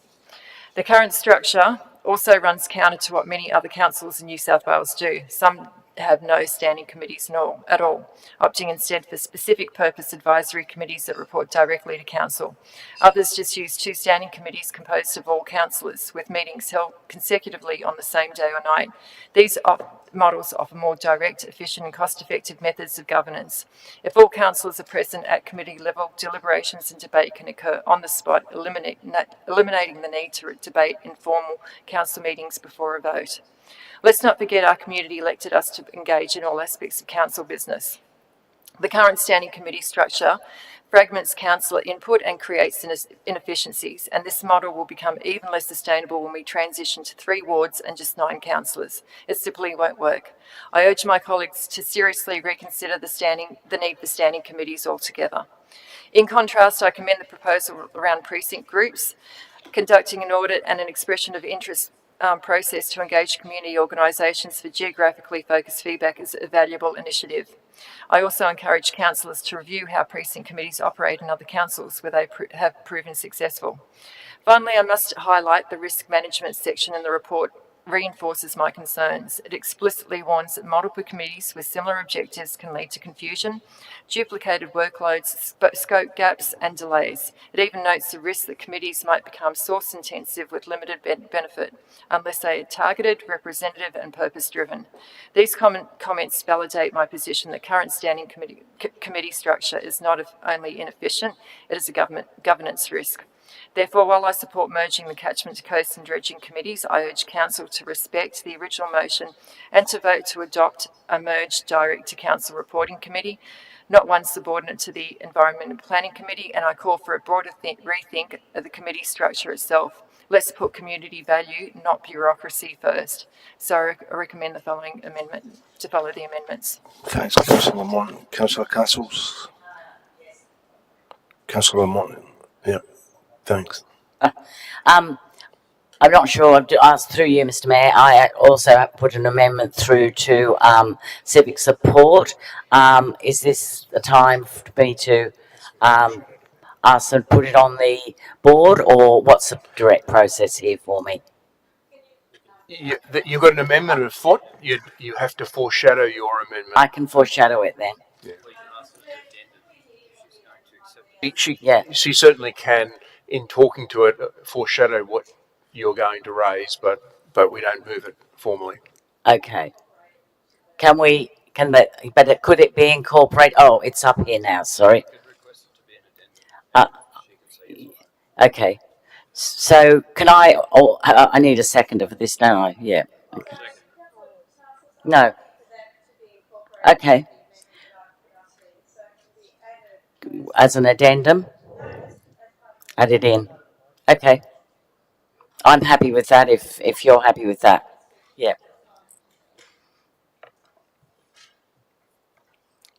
Thank you. Can I speak to it? Okay. I think this is incredibly important. I was quite concerned when I saw that, it was basically for us to consider just making a decision on our behalf as to what the Aboriginal Advisory Committee might be sort of reporting through. And I got quite concerned because I thought to myself, now really, once again, it does not give a good impression to the community, and particularly to the Aboriginal community on the Central Coast. Because once again, what it would be doing is something that's happened, let's face it, again and again and again for many thousands of years, by governments, by institutions, and by individuals, which has actually silenced Aboriginal voices. It seemed to me that it was absolutely essential that in this case, with our First Nations people, we actually do consult and speak directly with them about the proposal to actually have them report, this committee reporting back through community and culture. So I really urge people to support this. I think it's a really important issue for us as a community, and we need to sometimes put our hands up and say, hang on, we need to not be part of silencing, we need to be part of encouraging to speak and have agency over decisions. Thank you. Thanks, Councillor Castles. Councillor McGregor. Thank you, Mr. Mayor. Look, I rise to speak in support of the amendments. And primarily the reason why I do is all day I've been fielding phone calls from people and text messages asking about what the hell is going on with the Poet Committee. Why is it suddenly being wound up? Did you know about this? Did anyone talk to you about it before? I've certainly, hand on heart, was unaware that this was a plan. I'm not saying that everything that people have said to me about this is accurate, but it is important for me as a public official or as an elected official to engage with it. And I'm concerned enough to know that I certainly will not be voting for the Protection of the Environment Trust to be folded into the Environment and Planning Committee. I've got concerns around the legality of this. I've got concerns around the financial impacts of this. I've got concerns around strategic risks for us doing this. I'm concerned about the elected body of the council suddenly folding up a trust and that meeting the requirements of the trust that were made. Previously long-term council watchers would be well aware of issues with this committee being under attack under previous administrators, including significant sums that were spent on legal advice with them trying to wrap it up, and they failed then. So to me, it reeks, it stinks of something trying to be snuck through without appropriate scrutiny. And obviously we are unable to vote for anything which is unethical or unlawful, and I've comfortably stood in opposition to voting for things that are illegal when I've had staff try to push me into voting for illegal things before. Certainly didn't do that then and would never do that. So I'm not saying that it is all of the things that have been said to me about it, but for me to be fielding all these phone calls and getting text messages and emails about it, I'm very concerned, and I'm not going to be voting for something which I have people telling me all day is, as I said, a serious strategic, economic and legal risk to yourself and this organisation. I'm not sure how we have the power to do that. And if we're going to make major changes like this, we should be briefed on it well in advance. We should have a workshop on it. There should be some sort of discussion about it. And it is my concern with this organisation, the newly elected council, that the level of information and detail that we receive is inadequate, quite frankly. And a lot of these meetings could be made a lot smoother if the preparation work was done beforehand, rather than having you come in here with these meetings and half of the time the majority of people don't even know what they're voting on or what amendments are being put forward and things like that. So I'll vote for the amendment, as I said, on the basis of what's happening around the proposed changes to the poet group. But if there is any motion before us or any recommendation before us to wrap this up, I certainly won't be doing that. So, my understanding is that the poet group, the committee was supposed to meet every 12 months, and I've seen evidence that it has met within that time period. I haven't had a single person tell me that the trust decided to wrap itself up or recommended indeed to this body to do this. Maybe it has. I don't get to go to all the secret meetings at this place, so I do get a little bit of late information here and there from time to time. But I think if we rush into some of these things, we leave ourselves open and we create bigger problems down the road. So in the very least, I think it should be deferred, or it shouldn't be pushed through at this meeting. But as I said, I will be voting for the amendment, but I won't be voting for anything to wrap up the poet meeting. And certainly the lobbying, which I've received, I'm sure other councillors may have received as well, has been enough to make me concerned enough about this to openly stand before everyone and speak up tonight about it, because I do have serious concerns about it. I'm not doing it to try and get attention. I'm doing it because this is a very serious legal and governance, potentially financial and strategic risk issue, and this is the first we're talking about it as a group of 15. That's pretty concerning. Thanks, Councillor McGregor. Councillor Millen. Through you, Mr Mayor, we've heard on a number of occasions, and my fellow councillors just raised it as well, about the potential legal concerns in regards to the structure of poet. Could we get some clarification from the staff about that legal position, please? Yes, I'd be happy to. So I am well acquainted with the trust deed, and a number of councillors and the Speaker also referred to clause 22, which establishes a management committee to run certain functions of the trust. There is nothing in this report that recommends the dissolution of the trust or the management committee, but that the functions required under clause 22 be met by a standing committee of council. Clause 22 requires that the committee be comprised of at least 3 responsible people, and there's a list provided of what would be defined as a responsible person. Part of that list is persons holding public or elected office, including councillors, mayors, town clerks, general managers, members of parliament. Just a follow-up question to Councillor Castles in regards to the consultation with First Nations people. How do you propose that may happen? At this stage, my plan will be to have a discussion with Director Mel Smith about that, to seek some guidance from her. She's be back from leave this week, and I'm actually meeting with her this week about the Community and Culture Committee, so I'll be raising this matter with her as well. No problem.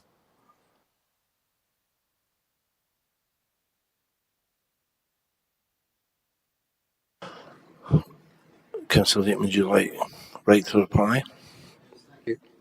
Mr. Mayor, I've been persuaded by Councillor Castle's view that I'm happy to accept that her item, which is currently 12 in the amendment, into my motion as a variation.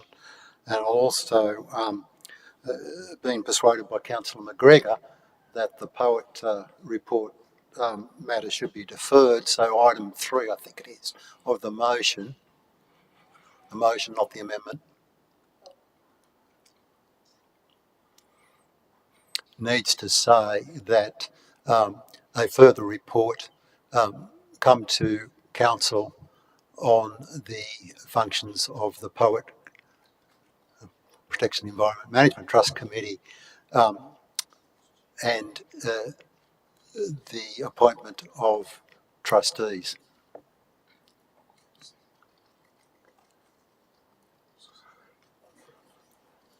I think Councillor Daniels was the seconder. Would you second that? So you've now got an amendment on the book, Councillor.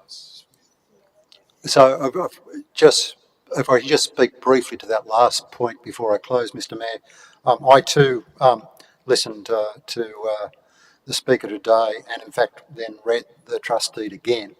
In my view, while there are 2 committees, there is nothing to stop. There's a committee required under paragraph 8, I think it is, clause 8 of the trust deed, and another one under clause 22 of the trust deed.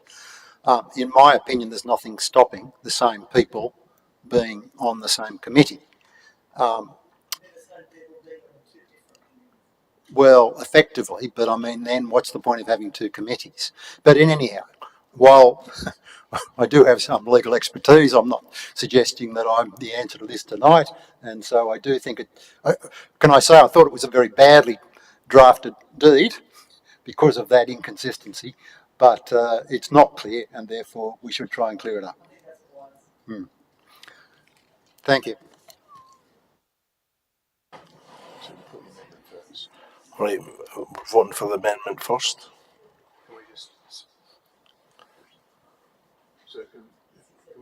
Can you just, the minute clerk, just run through very quickly Councillor Smith's and Councillor Mont's amendment? That's what's being put at the moment.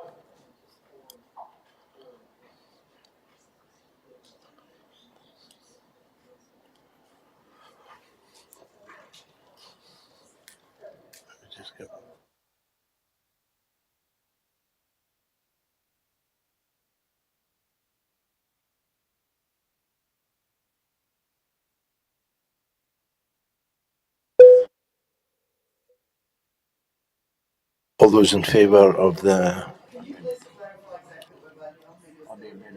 on the amendment of Councillor Smith and Councillor Lamont? It's on the screen.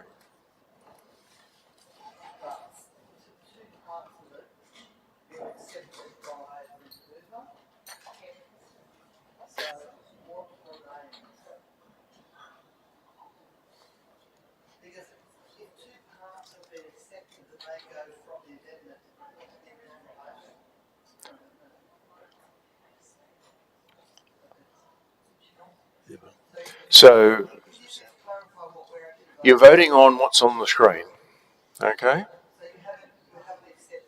No, the 2, Councillor Eaton has accepted 2 variations to his original motion. Variation 1 is to defer the decision on the poet for a further report, and has also accepted Councillor Castle's suggestion that there be consultation with the Aboriginal Advisory Committee. So that's that. So it's Councillor Eaton's original motion with that is, but that's behind the first thing here. No, because that is the complete amendment, and that amendment will become the motion. It has to stay.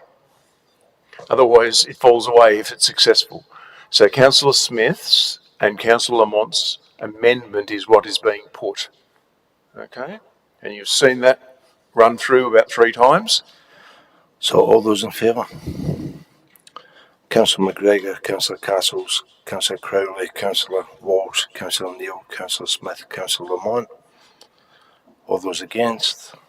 Councillor McKenna, Councillor Moorland, Councillor Daniels, Councillor Eaton, Councillor Stanton, Councillor Wright, Councillor McNamara, Councillor McQuaid. Now it's lost. Return to original motion with the additions of Councillor Crowley. All those in favour?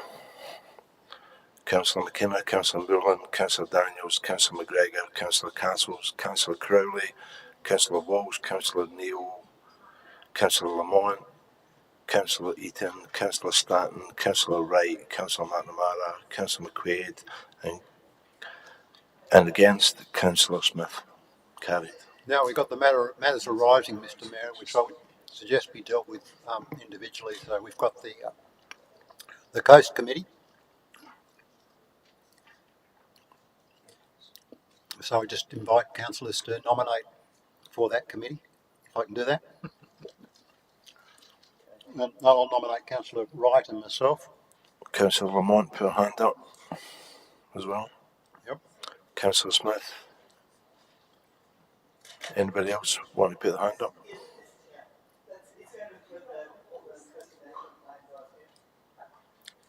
Yeah, but they also come to the Environment Planning Committee. Sorry. So who have we got? Smith, Wright, Smith, Eaton. Lamont. So Lamont's on that as well? Yeah, Councillor Lamont, Councillor Wright, Councillor McNamara, Councillor Ian. Councillor Castles, Councillor Walsh.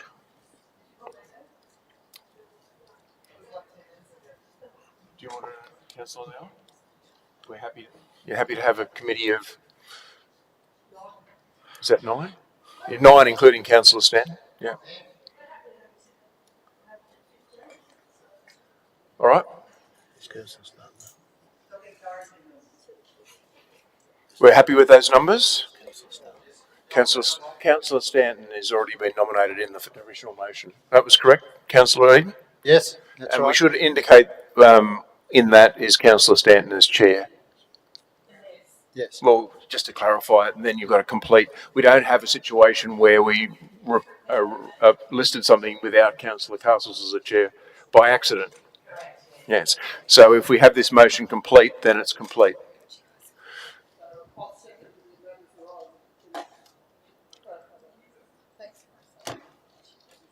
All those, Councillor Ian? No, that's it. Thank you. All those in favour? Councillor McKenna, Councillor Moorland, Councillor Daniels, Councillor McGregor, Councillor Castles, Councillor Crowley, Councillor Walsh, Councillor Neal, Councillor Smith, Councillor Eaton, Councillor Stanton, Councillor Wright, Councillor McNamara. All those against? Councillor Lamont's abstained, and Councillor McQuaid's not here, so carried. All right, and then there's another committee, Mr Mayor, the Mangrove Mountain Committee, and I think, as Councillor Smith, I think rightfully suggested, she was already nominated to be chair of that. We should clarify that selection. That was a previous decision of council. Yes. So unless Councillor still put it in there removed for a rescission motion, Mr CEO, did he? Pardon? The makeup of that committee was already resolved by council, so there was no rescission motion on that. So isn't there still some other members to go on it, Councillor Smith? Yeah. So that's all I'm suggesting. So yes, Councillor Smith as mayor. Sorry, Councillor Smith as chair. Nearly promoted you. It's getting late. I'm going on holiday. And I don't know. Anyone else want to go on it? Who else is putting a hand up?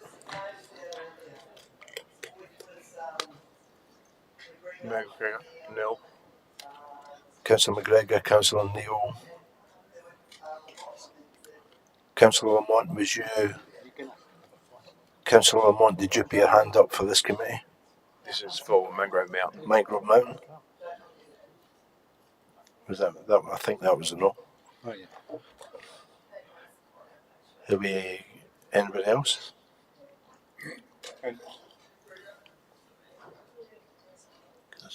Just to clarify, Councillor Lamont, are you saying you don't want to be part of the Mangrove Mountain Committee or the Dredging Advisory Committee? Councillor wants a no on that? Yeah. Well. Mr Mayor, you're missing from that list, and as the Mayor, that you should be on that committee as well. 10 minutes, I'm in all the committees. please? Can I move an Turn up adjournment? for all the committees.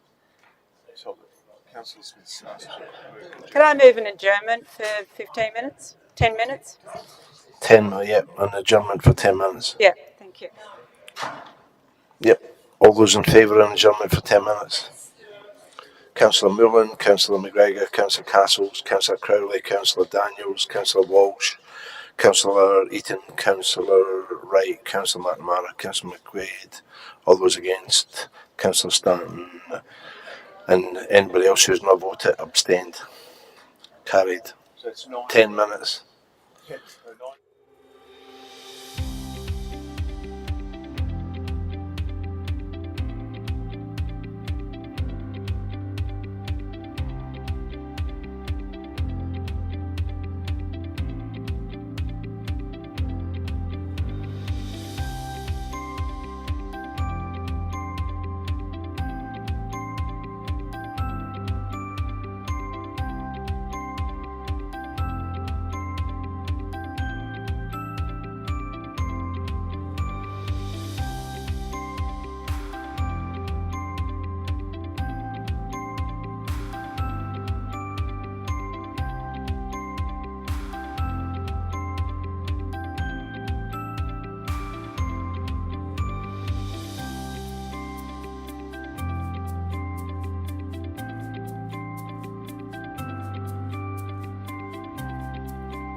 We have a motion to resume and try and get this knocked over.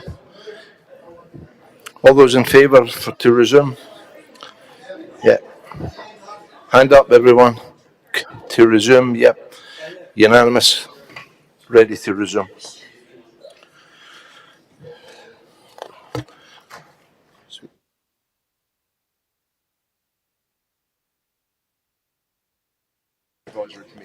Right, we have to finish the Mangrove Mountain Advisory Committee. Did we put Councillor Smith in there? Yeah. Councillor Smith is the chair.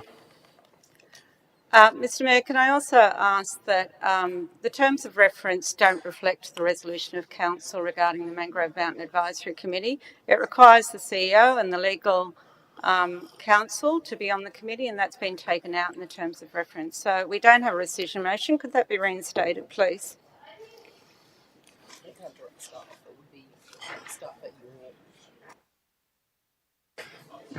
Yeah, just to be clear that you can appoint me to the committee and I'll appoint appropriate staff, but effectively, just technically, you'll get the same outcome. That's what I'm hoping, Mr Farmer. Yeah. Have we got anybody else who's just free in the committee? That's the councillors, so that's it. So I'll put that. You put that? Yep. Have we got a seconder? Those are the appointees. Got a seconder, Councillor McQuaid. All those in favour?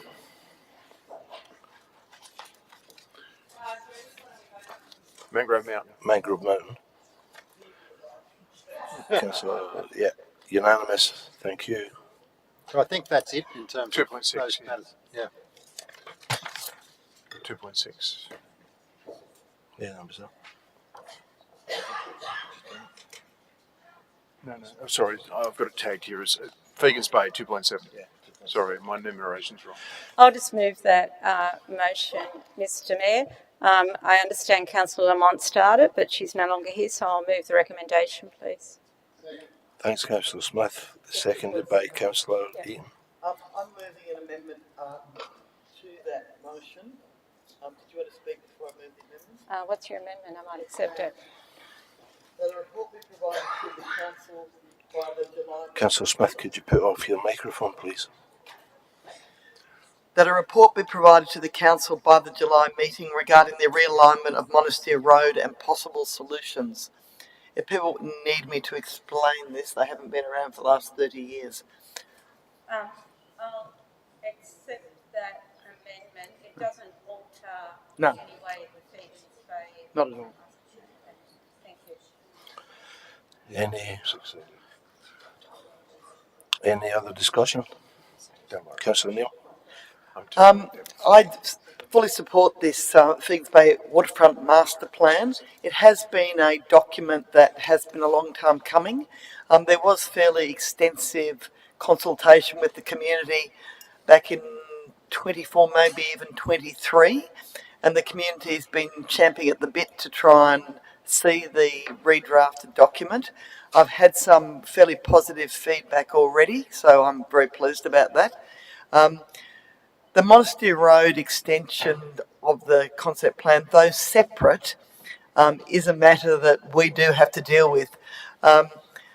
Monastery Road was part of Fegan's Bay that was originally done as part of a paper subdivision, I would say back in the 30s.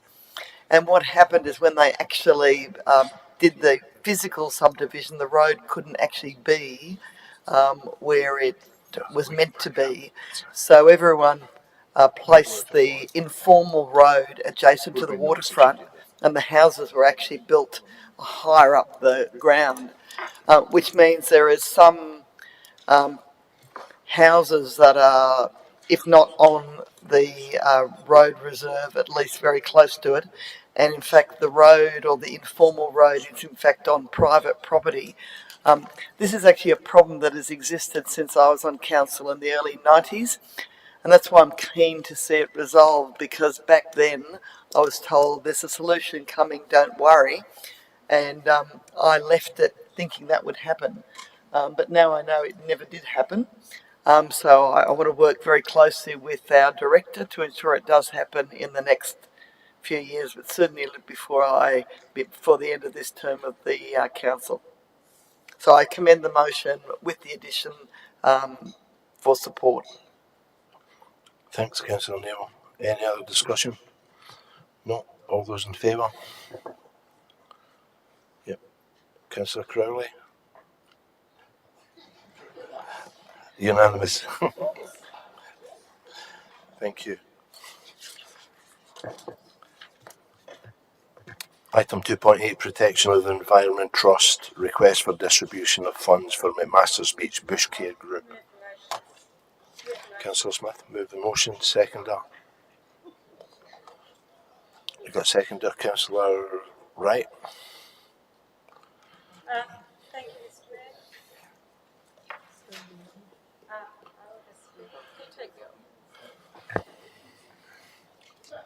Mayor. Thank you, Mr. Mayor.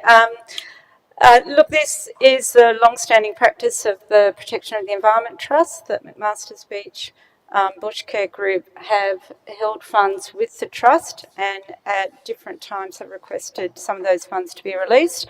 Again, it would be good if we were doing this via the Protection of the Environment Trust Committee, who are familiar with this process, familiar with this group, familiar with the intention of the trust, but I commend the motion to the council. Thank you. Any other discussion? Councillor Wright. All right.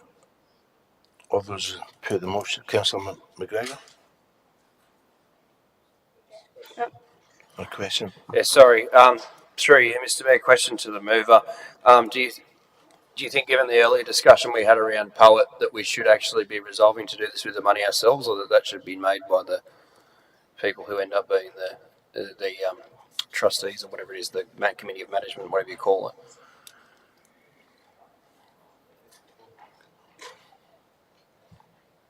It's got that. Look, difficult to know, actually, Councillor McGregor. The money is held by the trust. It is the Bush Care Group's money. I think the history of the trust is that when these requests came in, naturally the trust favoured releasing the funds for the purpose of the Bush Care Group. At different times there was an acknowledgement that the trust needed to make the decision, a conscious decision to release those funds. It wasn't an automatic assumption, but there was never any question that as long as the purpose was for the dune care or the bush care works, that it was favoured. So I have reservations, but I think rather than stall this process, council should resolve to release those funds, even if they end up being out of the trust fund rather than the public fund. Yep. Thanks, Councillor Smith. Councillor Wright. Councillor Millen, sorry. Thank you. Although I support the motion, can I get some clarification from staff, just from a legal perspective, that we can release that funding? Council is the trustee.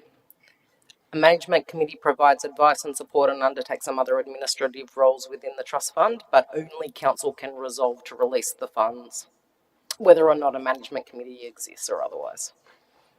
I think, to be clear as well, that this originally started, for clarity for councillors, when the president of the McMaster's Beach Bush Care Group reached out to Councillor Smith and myself, acknowledging that they'd recently held a fundraising event that raised about $35,000, and much like last year where they took out $8,000 of the money they'd raised, this year they were looking to take out $8,000 again, and I believe it was Councillor Crowley who asked, what is this money going to be used for?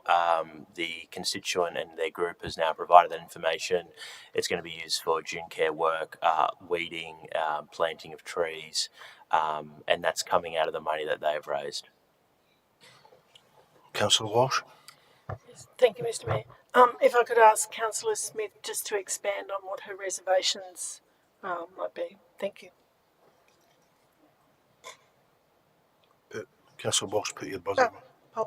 Look, the only, and it's not a strong reservation, is just that question of whether these funds are held in the trust or in the public fund. So the public fund is overseen by the management committee that's formed under clause 22, which we currently don't have.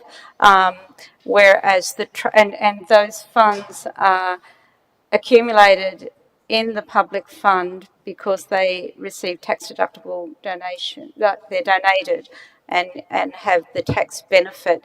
These funds, there's always been a question about ensuring, so when you donate money to a tax deductibility public fund, you cannot donate it with any expectation of how that money will be used. So that's that kind of distinction about the trust actually saying, well, we don't have to give it to you but then there's the question of, is it a donation or is it just being held by the trust fund? So it's not a big distinction, it's just a conversation that the trust would have and then would be quite comfortable authorising the release of those funds.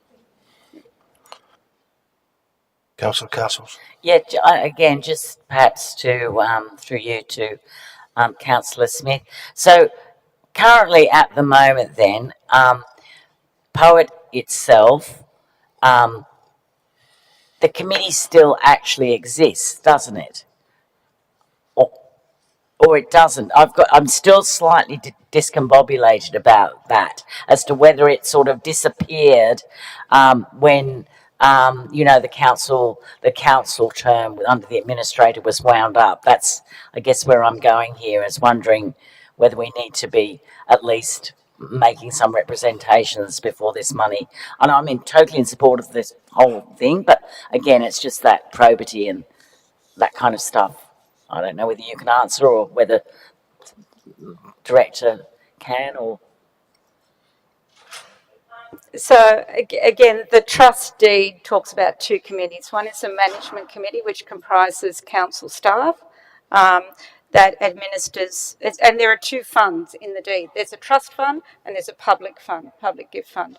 So the management committee under clause 22 oversees the public gift fund, which is where money and property is deposited if the donation or the donor receives a benefit. Then there's the trust fund, which is just holding money.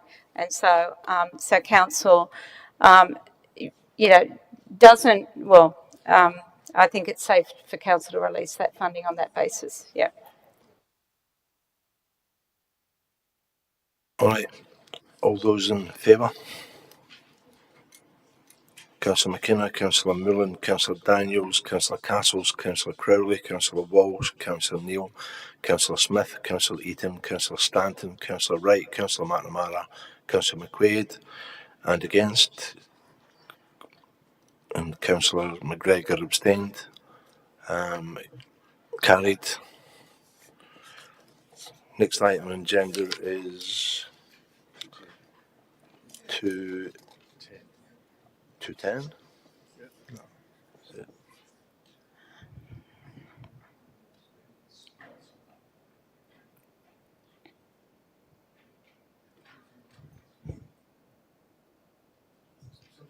I did, Mr. Mayor.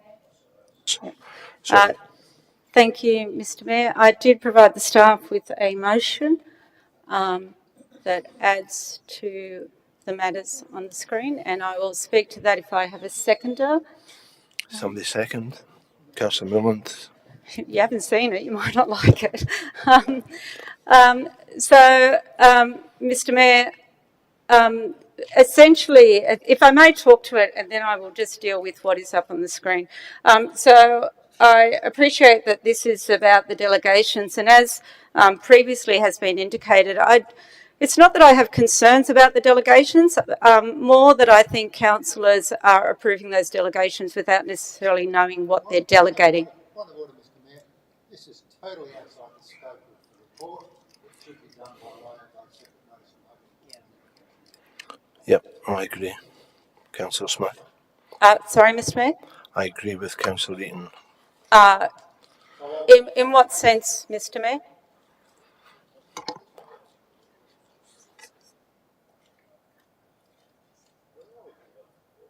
Should be done by notice of motion. On what basis, Mr. Mayor? I mean, it's regarding the delegations and the accountability and transparency and reporting from the Mayor's office and the CEO's office. You don't see that they are relevant to the delegations? No. No?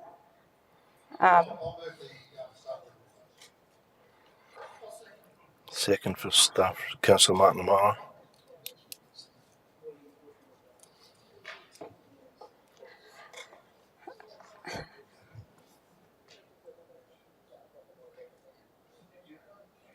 Did you guys? Yes, I did. Councillor I assume Milland, it's yeah. withdrawn.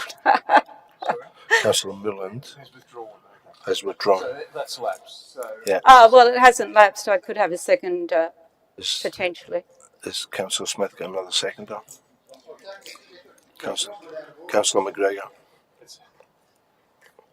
didn't have a seconder before. Okay. You've got a rule which has got precedence now, because Mr. Mayor, because you've actually got two motions with two movers and seconders. One was moved first but not seconded. It should have fallen. Well, no, it was seconded at the time. Councillor Milland seconded it All and right, well, it's withdrew. got precedence. So Councillor Eaton's. Here's the look.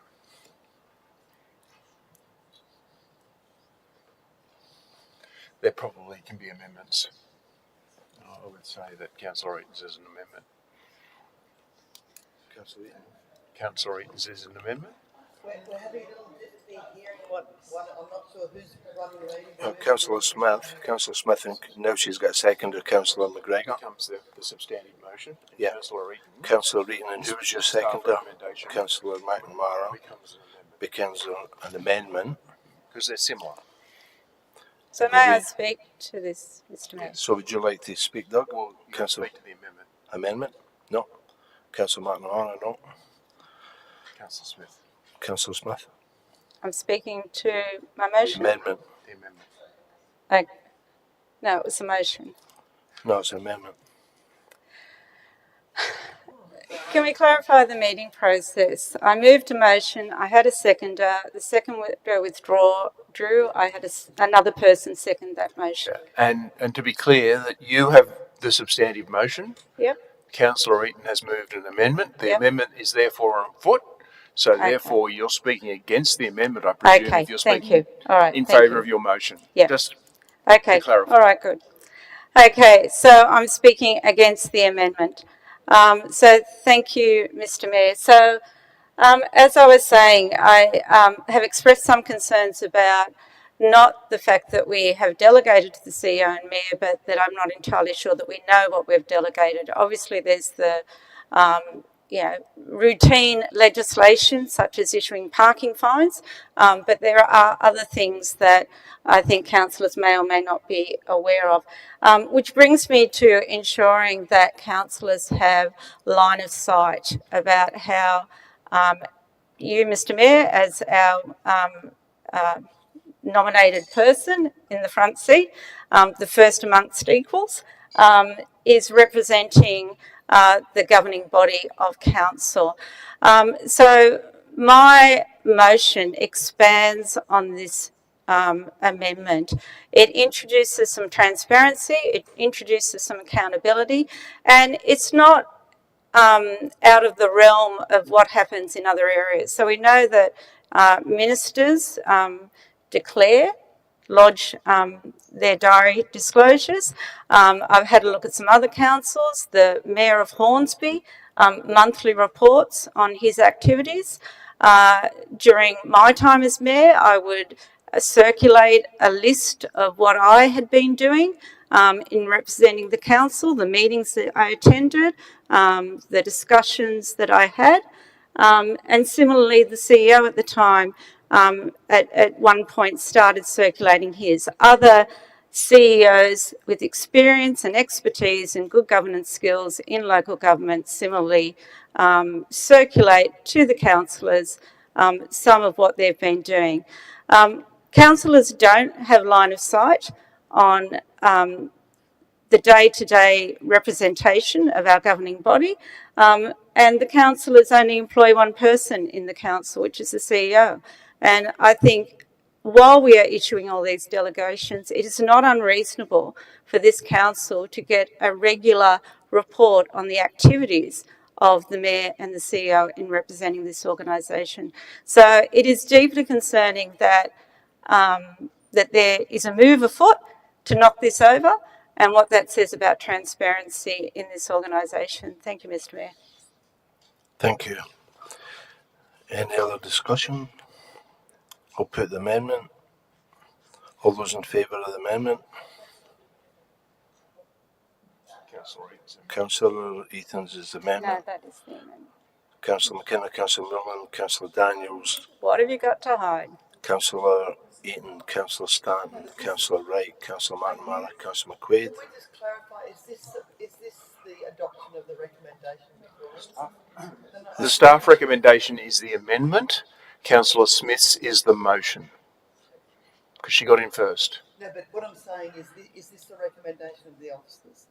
The staff recommendation is the amendment, which is what has just been put. Yeah. So again, all those in favour? Councillor McKenna, Councillor Millen, Councillor Daniels, Councillor Neal, Councillor Eaton, Councillor Stanton, Councillor Wright, Councillor McNamara, Councillor McQuaid. All those against? Councillor McGregor, Councillor Castles, Councillor Crowley, Councillor Walsh, Councillor Smith. The amendment is carried. Is now the motion. All those in favour of the motion? Councillor McKenna, Councillor Millen, Councillor Daniels, Councillor Castles, Councillor Crowley, Councillor Walsh, Councillor Neal, Councillor Eaton, Councillor Stanton, Councillor Wright, Councillor McNamara, Councillor McQuaid. Against, Councillor Smith. So carried. Next item on agenda is 2.11. Councillor Eaton. Yes, I'll move the recommendation. No, sorry, Mr. Mayor. I'll move the recommendation in relation to, is it the Aboriginal liaison? Aboriginal liaison group, and I'll move that the minutes of the ARIC committee be deferred to the next meeting, as I wanted to ask Councillor Lamont a few questions about that, and she's not here. All right, have you got a second there? Councillor Eaton, we got Councillor McNamara.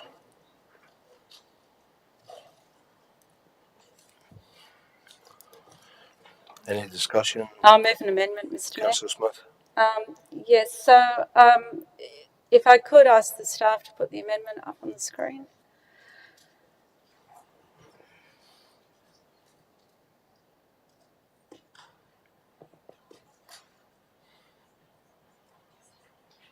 Sorry, did I provide that one? Yes, thank you. And before I better move that. Can I just clarify why the ARIC minutes aren't being distributed and on the website? Is there a reason? Recent changes to the guidelines have meant that the vast majority of reports that go to ARIC are to remain confidential, so they're available to councillors for their review. And the understanding behind that from the Office of Local Government is to provide ARIC with a level of privacy and confidentiality to ask the hard questions and to delve into matters that are risk-based, which come with an assumption of confidentiality. We do endeavour to release as much as possible publicly, but the minutes are available for councillors to review because the ARIC provides advice to the council. Okay, so from what you've said, if I'm hearing you correctly, you're saying some of the reports that go to ARIC are confidential, but you're not saying that the minutes need to be confidential or all of the reports need to be confidential. The guidelines that are issued under the Local Government Act indicate that there is a presumption of confidentiality for both the reports and the minutes of the ARIC. We follow those guidelines. So when did that come into effect? Do you know? Yeah, I can follow up on that for you, but I do believe it was the 1st of July 2024. Okay. But I can get the exact date and provide you with a copy of those guidelines if you like. So, yes, if you could. So, do you know if was there an ARIC meeting between December 2023 and the 1st of, did you say January or July? 1st of July, I believe. Yeah. Between what date, sorry? December 2023. Yes, there should have been because they're generally held quarterly. Okay. So could I alter that that council website be updated with minutes and attachments from ARIC since 2023 that are not to be deemed confidential? Can delete C at this point, and instead of point C, request that the director or the CEO circulate any directions regarding confidentiality of ARIC, any guidelines or directions from ALG, please. Yeah, you got a seconder. Yep, I'll see if I've got a seconder. Who's Councillor McGregor? Yeah. So, any other speakers for the amendment? Councillor Smith? All those in favour? Oh, sorry, you want to speak? Yeah. Councillor Smith, can you? Yeah, thank you. So the question that I had, there was reference to the councillors being able to access the reports. I know that the minutes were on the hub as an attachment to the current council meeting, but the reports that were referenced as being available to councillors that go to ARIC, where do we find them? Are they on the hub or are they on another? Would it be useful that in addition to the information up on the screen at the moment that I provided an overview of the details of how ARIC manages and where all of the reports and minutes can be found to all councillors? Yeah, that's fine. I just want to know where these reports are so that I can read them, because I've searched the hub, I've searched my emails, I can't find them. So at the moment, off the top of my head, the minutes are available on the hub.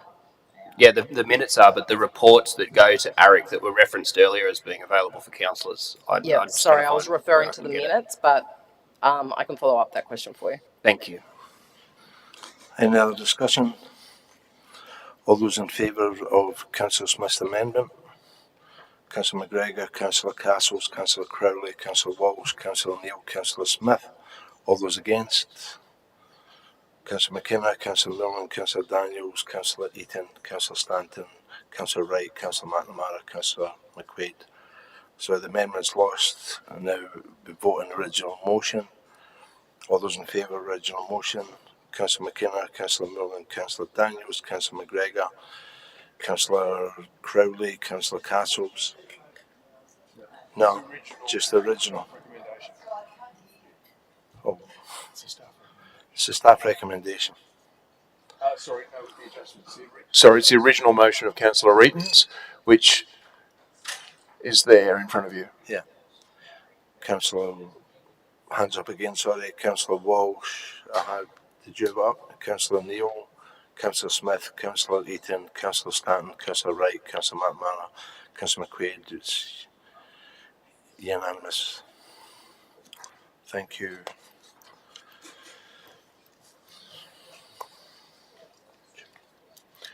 (214). Yeah, 214. And I think Councillor Mont wanted to speak to it. But 214 was Councillor Mont. I'll move the recommendation to get rid of it. I can have a seconder, Councillor McNamara. Any discussion? Any discussion? No. 214. No discussion. All those in favour?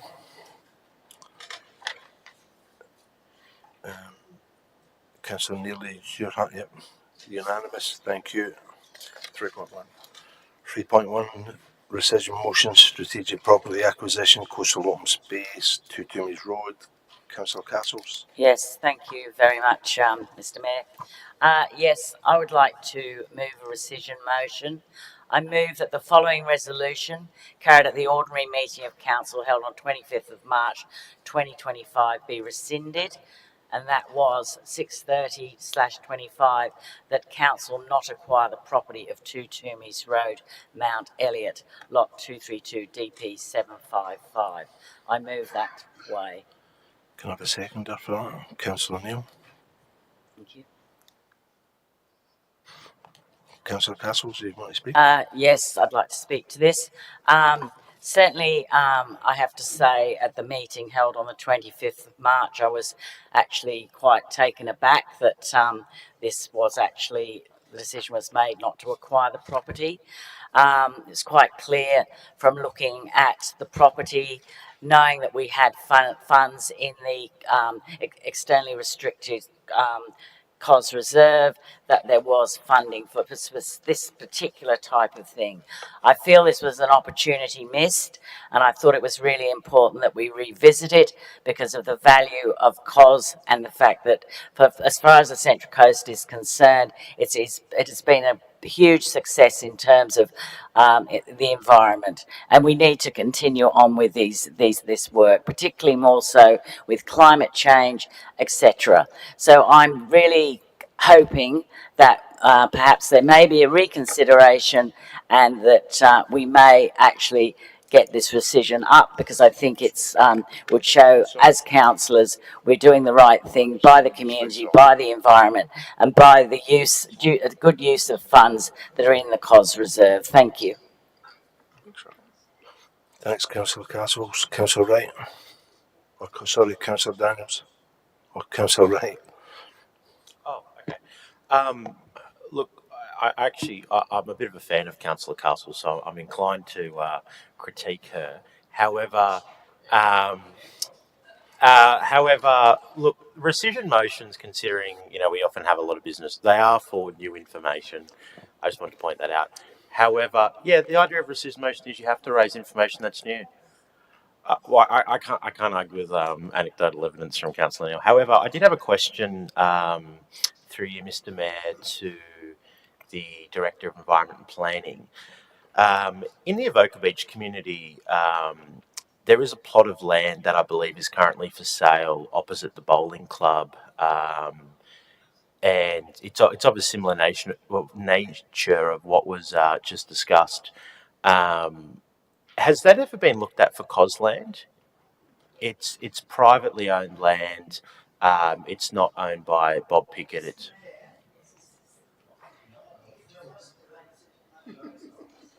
I can see. He's asking a question. Okay. Carry on. It probably is a bit out of the scope. However, you can take it on notice, or do you want to take it on notice? Okay, great. Happy with that. Councillor Daniels. Councillor, can you put your buzzer off? Thanks. Councillor. All right.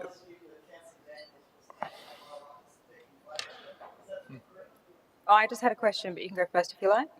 You proceed. Let me know if it's not appropriate to ask this now, but I just had a question regarding COS land and the terms of reference for how the money is spent. Just wondering how broad the scope is for how the money can be spent. Like, can it be used for maintaining existing COS land?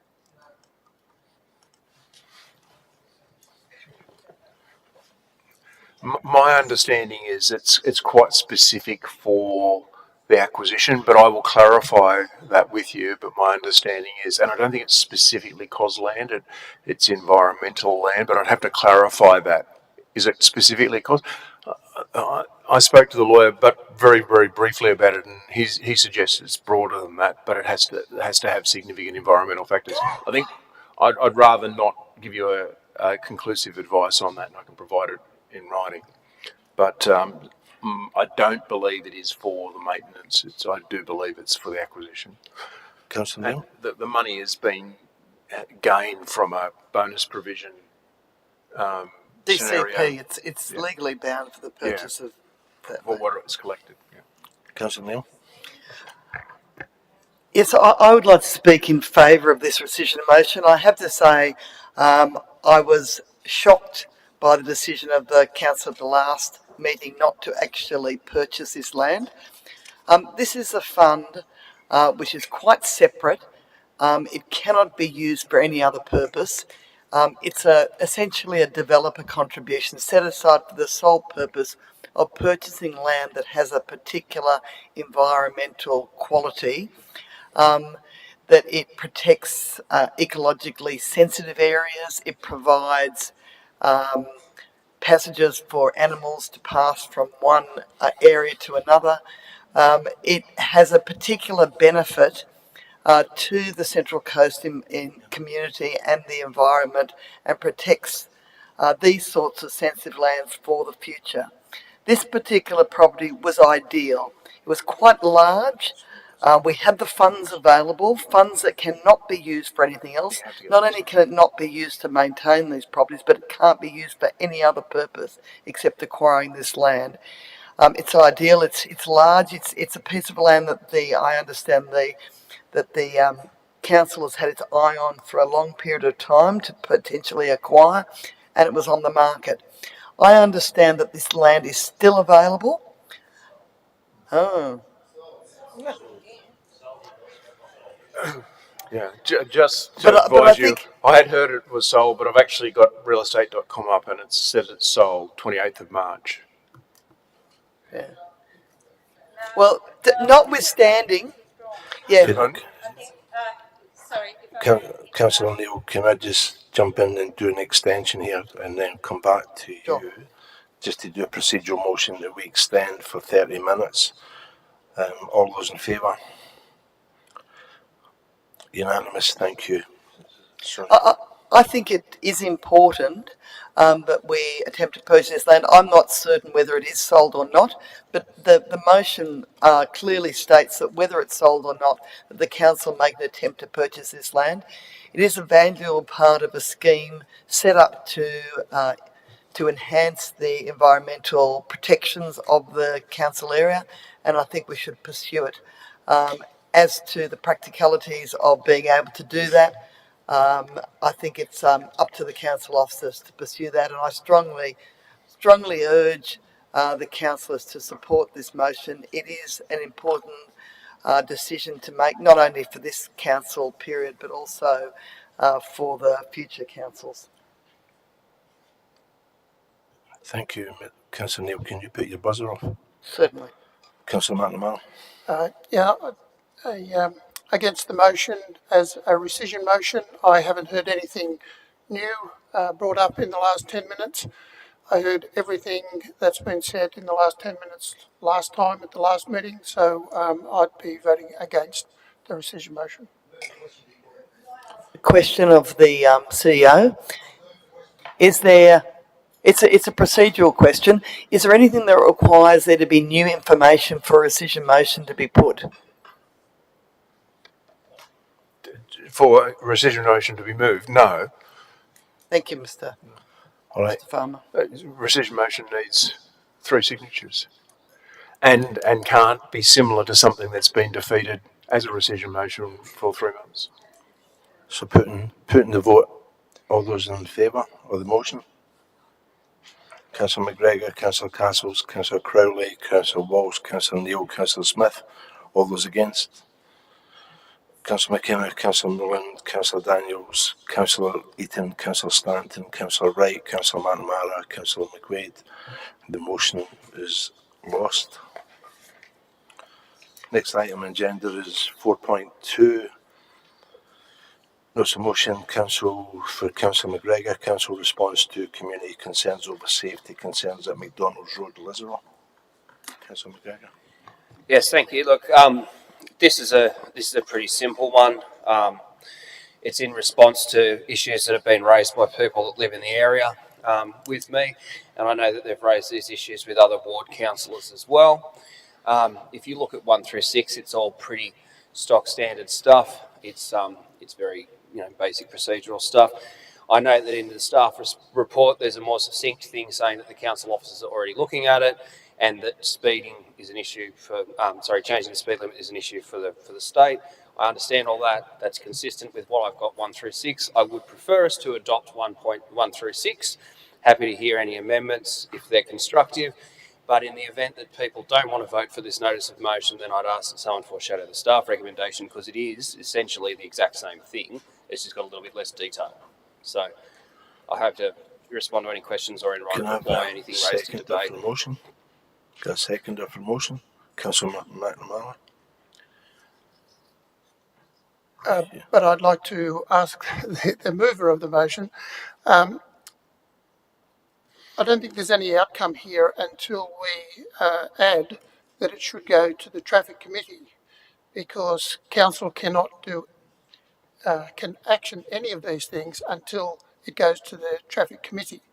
So if you have a read of it again, and if you would, include the fact that this issue of McDonald Road should go to the traffic committee as well. I don't know when the next traffic committee is, or how council put items into the traffic committee. Maybe the CEO could help us with that, but I'd like to see an action come out of it. It's only going to happen through the traffic committee.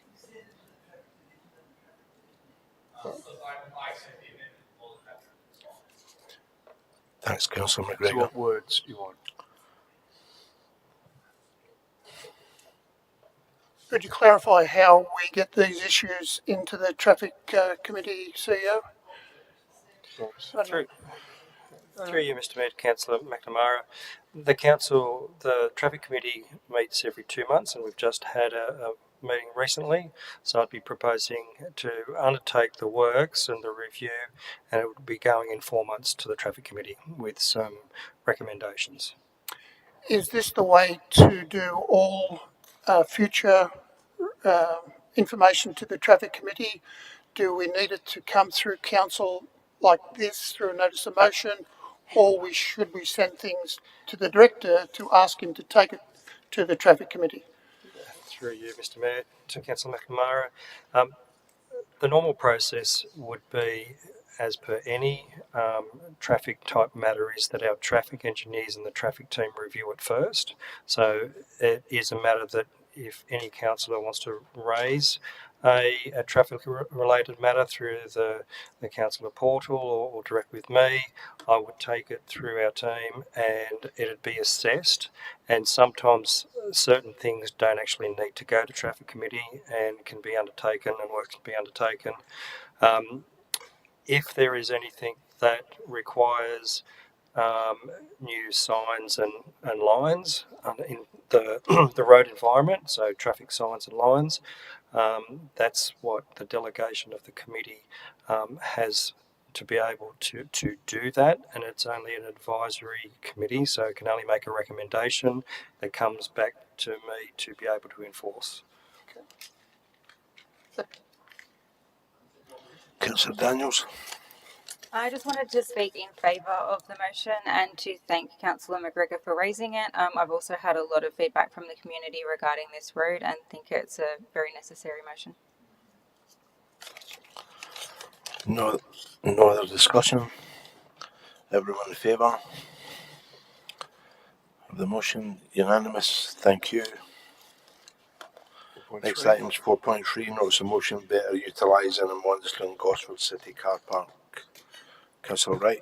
Thank you, Mr. Mayor. I have, based on the staff recommendation and as circulated with the councillors, made a few minor amendments to it. So those could be displayed on screen. That'd be fantastic. Essentially, it's very similar to the original motion, but acknowledging that council has come to the party, if you will. I'm sure thanks to our hard lobbying, they've come to the party and they're more than happy to look at some, I believe the term they used was smart technology. So that would facilitate naturally opening hours for longer in a more efficient way with less staff resources. So I think that's quite promising. I think our overarching view here, and it's been a pleasure to work closely with Kyla Daniels and the Gosford Strip Precinct Committee / the Funhouse Factory on this, as well as the other councillors when we met with them in December, because this is an issue for the Gosford Town Centre. We know that parking's hard. For the local businesses, it means that when people can't park, they simply don't buy. They're not attending events, and that's feedback that we're getting continuously from local businesses and residents alike.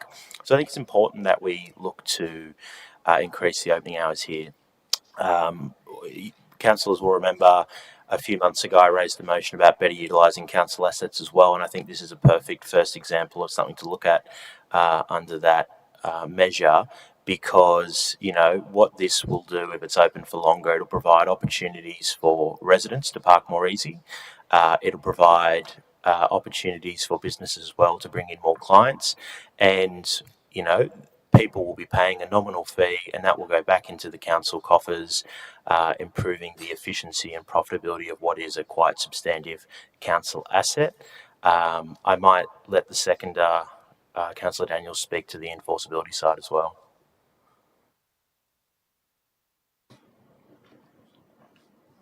Councillor Smith. I'll let you speak a seconder, and then I'll yeah. Thanks, Councillor Smith. For the enforcement side of things, I've had a lot of feedback from local businesses regarding the effect that the unenforcement of the parking is causing on their businesses. A lot of people find that their customers can't park, so they'll do laps and laps and laps and then give up and go elsewhere. And it really is affecting small business, and this economy is hard enough as it is. So I'd just like to add in there the part 2. So it's the enforcement measures, just seeing if we can do this a little bit better, if we can increase monitoring or find out why it's doesn't appear to be being monitored. I personally had a business in Gosford for 8 years, and I think I could count on one hand the amount of times I saw rangers in that 8 years. So it would be nice to know that people are utilising those 15-minute or 5-minute parking spaces for the 15 minutes and 5 minutes rather than all day. Councillor Smith.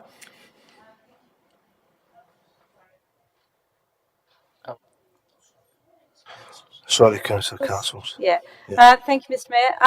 I just was going to ask the mover if they would add a part 3, which is just to provide a councillor briefing on previous Gosford CBD parking strategies. And just to clarify, my recollection of the Central Coast Council that was elected back in 2017, is that one of the high priority actions of that council was to resolve for council to do a Gosford CBD car parking strategy. I think there was a fair bit of money spent on consultants. It may be completely out of date. I'm not sure how much of it was implemented. I remember there were a few initiatives, but I don't think they have continued. There may have been a cost. I think one was the park and drop at sort of some surrounding areas. But I just think as we embark on this direction, and with the population growth in Gosford CBD, eventually, rather than reinventing everything again, we review, or we just have a look at what's been done and go forward from there. If the mover will accept that. Thanks. I'm happy with that, and I think that was also noted in the staff recommendation as well, that council staff have previously done a bit of work on this. So bringing that to life in the form of a briefing session and understanding what that looks like is more than acceptable. Councillor Smith. Councillor Castles. Yes, look, I'd just like to say that thanks for bringing this to us, Councillor Wright. I know that I was one of the councillors that met with the Funhouse people as well, and I'm well aware of the parking situation in Gosford. I think one of the principles that certainly I have got, and I know our fellow councillors do as well, is that we want to learn more, and I think a lot of this is around reviewing, having public briefings, etc. So I think this is really important way forward, looking towards the future of Gosford, and maximising possibilities for sensible and useful parking for for people that need it. And obviously we love public transport as well, so that's also incredibly important. But thanks for bringing this to us for our consideration. Thanks, Councillor Castles. Any further discussion? All those in favour? Unanimous, thank you. Last item on the agenda is item 4.4, notice of motion to defer lands. Councillor Neil.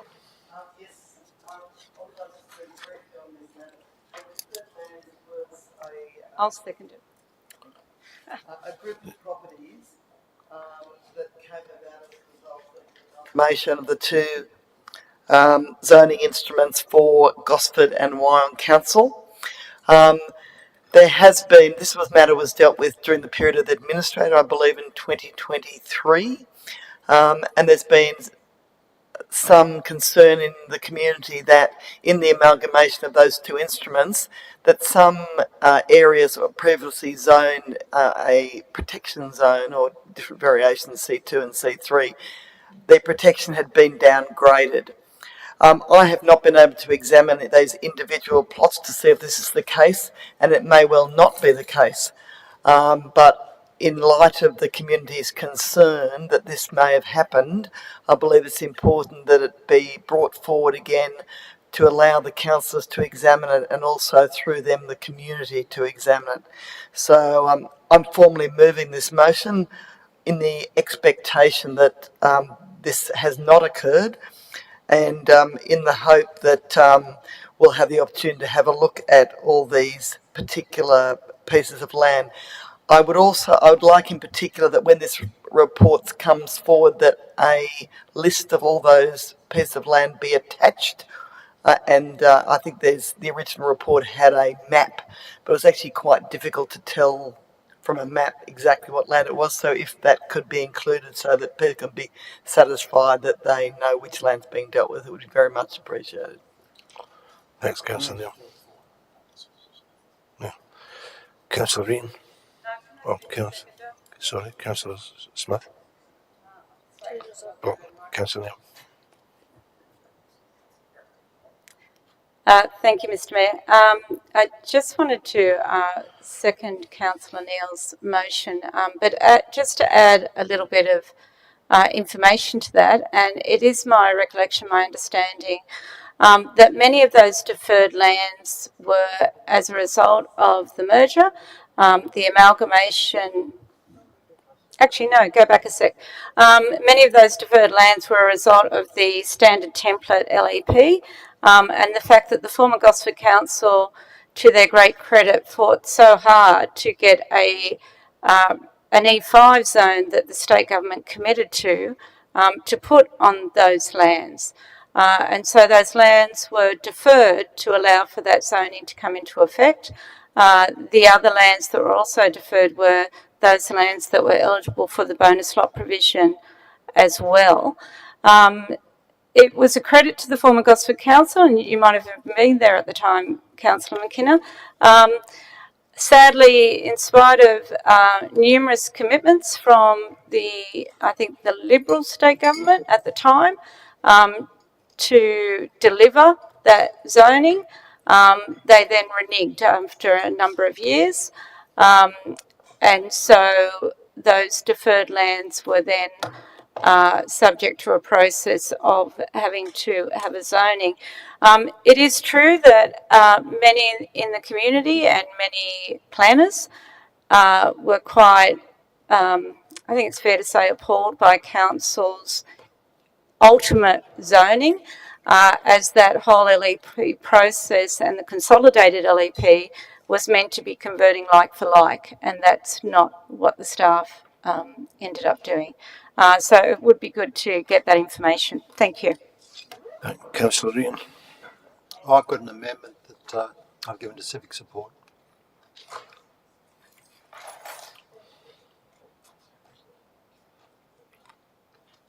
I think. I'll send that one through. Okay.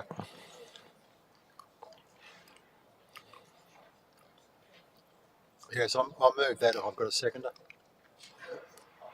Thank you, Councillor Milne. And if I can just very briefly speak to it, as it's getting very late. My understanding, and I think this is in the report, is the gazettal is imminent. may have happened last Friday and we haven't heard about it because it takes a few days to get the Gazette often, or it'll happen this Friday, it'll happen the next Friday. So I have to say, with respect, Councillor Neal, I think it's too late, and by all means, let's get an information report to the relevant committee.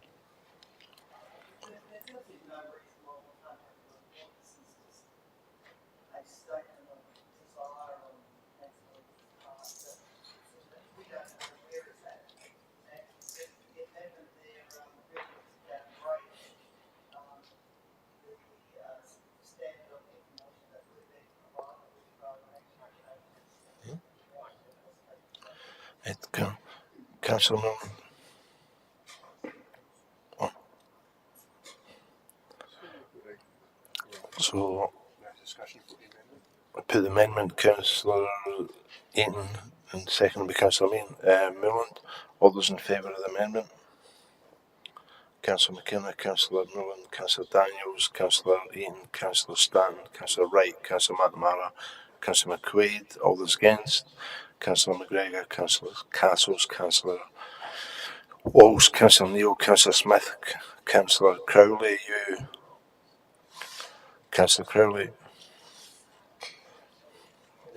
is your hand? Yep.